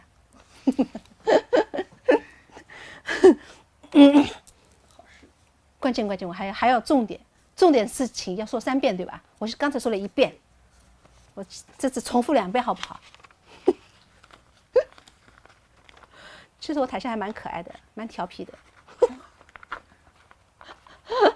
冷面书生，冷面小生。谢谢。真性情。哎，谢谢大家。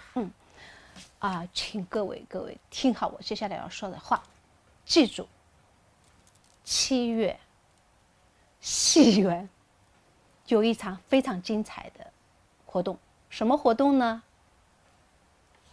粤剧超级专场擂台赛，请大家记住哦，一定要参加，特别是喜爱粤剧、喜爱陆派、能唱陆派的人，赶紧参加，说不定到时候我也在场。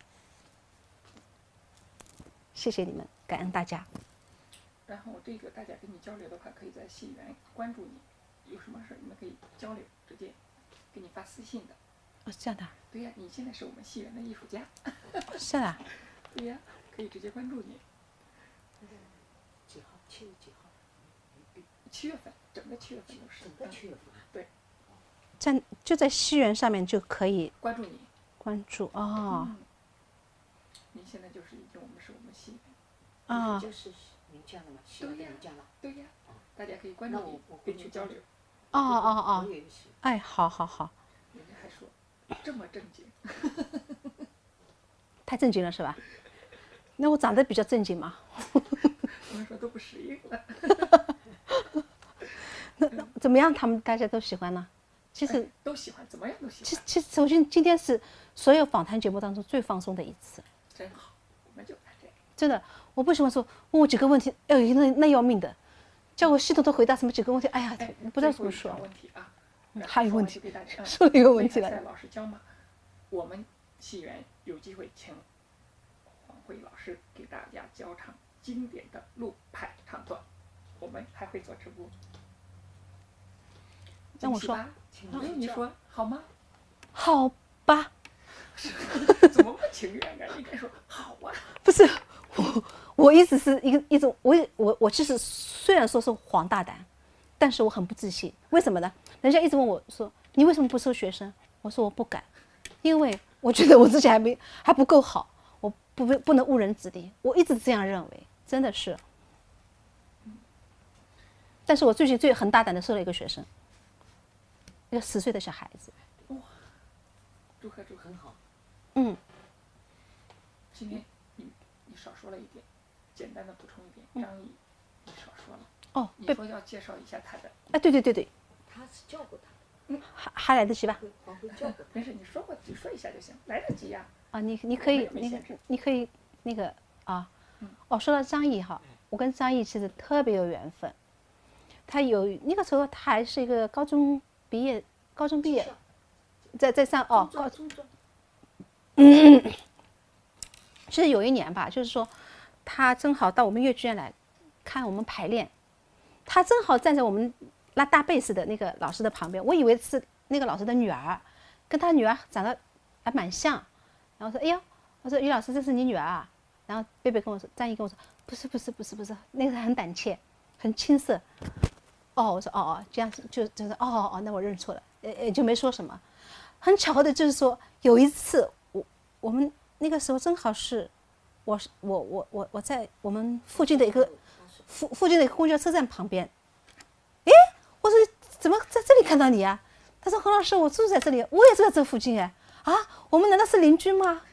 我们这么巧的，就是过一条马路而已，他在马路这边，我在马路那边，啊，我们就这样成为一个像朋友朋友一样的这样一个，哎，谈不上老师和学生吧，我们就像朋友一样啊。因为我真的没教他什么，张毅是特别用功的一个人，他都是靠自学。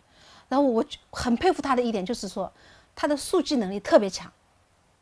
我们可能一个大概需要排1个月，他只要1个星期就排出来了，真的很佩服他。哦，真的记性好，真的是，我是觉得，我说张毅啊，你不考专业是有点可惜的呀。这么爱越剧，现在又通过卢湾越剧团给他们这个平台特别好，我是觉得，我说张毅你也是幸运的。张毅唱陆派是黄老师给他很多指导。对，哎呀，谈不上，黄老师是领路人。谈不上。但是我觉得张毅的音乐比我宽，他唱陆派有的时候跟老师很像。我说张毅啊，你怎么唱的跟老师这么像的？我说我都妒忌你。我说你这个嗓子给我多好呀！你的嗓子也好。我的嗓子我知道我很明白我自己的缺点在哪里，我是嗓子比较细。其实我是花旦嗓，我唱小声唱老声完全是声音也要塑造的，声音通过人物通过那个都要塑造的，不塑造你千篇一律的。要不然我不可能去唱领唱。哦，说到领唱我为什么听朱冬英老师的唱？孔雀东南飞的领唱是朱冬英老师唱的，我一听啊那个入迷呀，哇！还有《西厢记》的领唱，碧云天王花地，我那种意境啊，我觉得这个领唱就是画龙点睛的作用的，我觉得啊，我觉得他把那种演员不是人物的心理和场景，那种音乐一起把再加上那个老师的唱，把整个情绪内涵全部通过他那几声唱全部传递给观众，我觉得真的是美，真的美妙。我一直在追求朝这个方向努力，但是真的是够不上，只能学，不断的学习。幸亏还好，我把嗓子保护的还蛮好的。还有一点我要跟大家要说了，就是其实我演出当中是不喝水，不喝一滴水的。为什么？因为曾经有老师跟我说，就是说嗓子啊是唱热的。你比方铁，一块烧红的铁，你浇水浇上去肯定是灭掉的，一样的道理。这样嗓子会影响嗓子，又是诀窍啊，会影响嗓子。然后他教给我一个什么办法呢？就是说，当你嘴干的时候，你用时间点一下自己的这底下牙根，点一下，口水会出来。口水出来的人用口水润喉咙。又学到知识了。然后我是然后我是中间无论怎么样的戏我都不喝水，双飞也我不喝水。曾经我试过，我实在干死了，我喝吧，好了，给你颜色看，你下一场就是唱不出来，整个嗓子都闷掉的，灭掉了，等于是。都在这里所以说感谢你，给你点赞了，又学到了知识。真的，所以大家爱唱的人，即便是我们不爱唱，平时说话说的太过的人，也不要嘴干的时候马上喝水。记得有一个戏叫《皇帝与春姑》吗？皇帝不是跑得很热啊，看到那个井了要喝水，然后那个春姑把一把那个龙康骨壳丢在水里面，那皇帝不是你怎么这样的？他就跟他说，不能接火攻心，你不能马上喝冷水。所以这一点是大家要注意的啊。金玉良言，不是金玉良言，我是觉得很多东西姜老师说的，我们都带不走的，应该给大家分享。我也是感恩大家，应该的。大家也都特别心疼你。我们今天聊得特别嗨，谢谢，给观众我们说一个再见吧。感谢观众，感谢你们，感谢所有今天感谢我们申燕导演提供了我们这么一个好的地方，感谢。这个鲜花他也是今天去买的，他说送给我的，我怎么忍心啊？我转送给我们孙导，孙导这花我献给你，谢谢，感恩。好，朋友们再见，我们下次再见。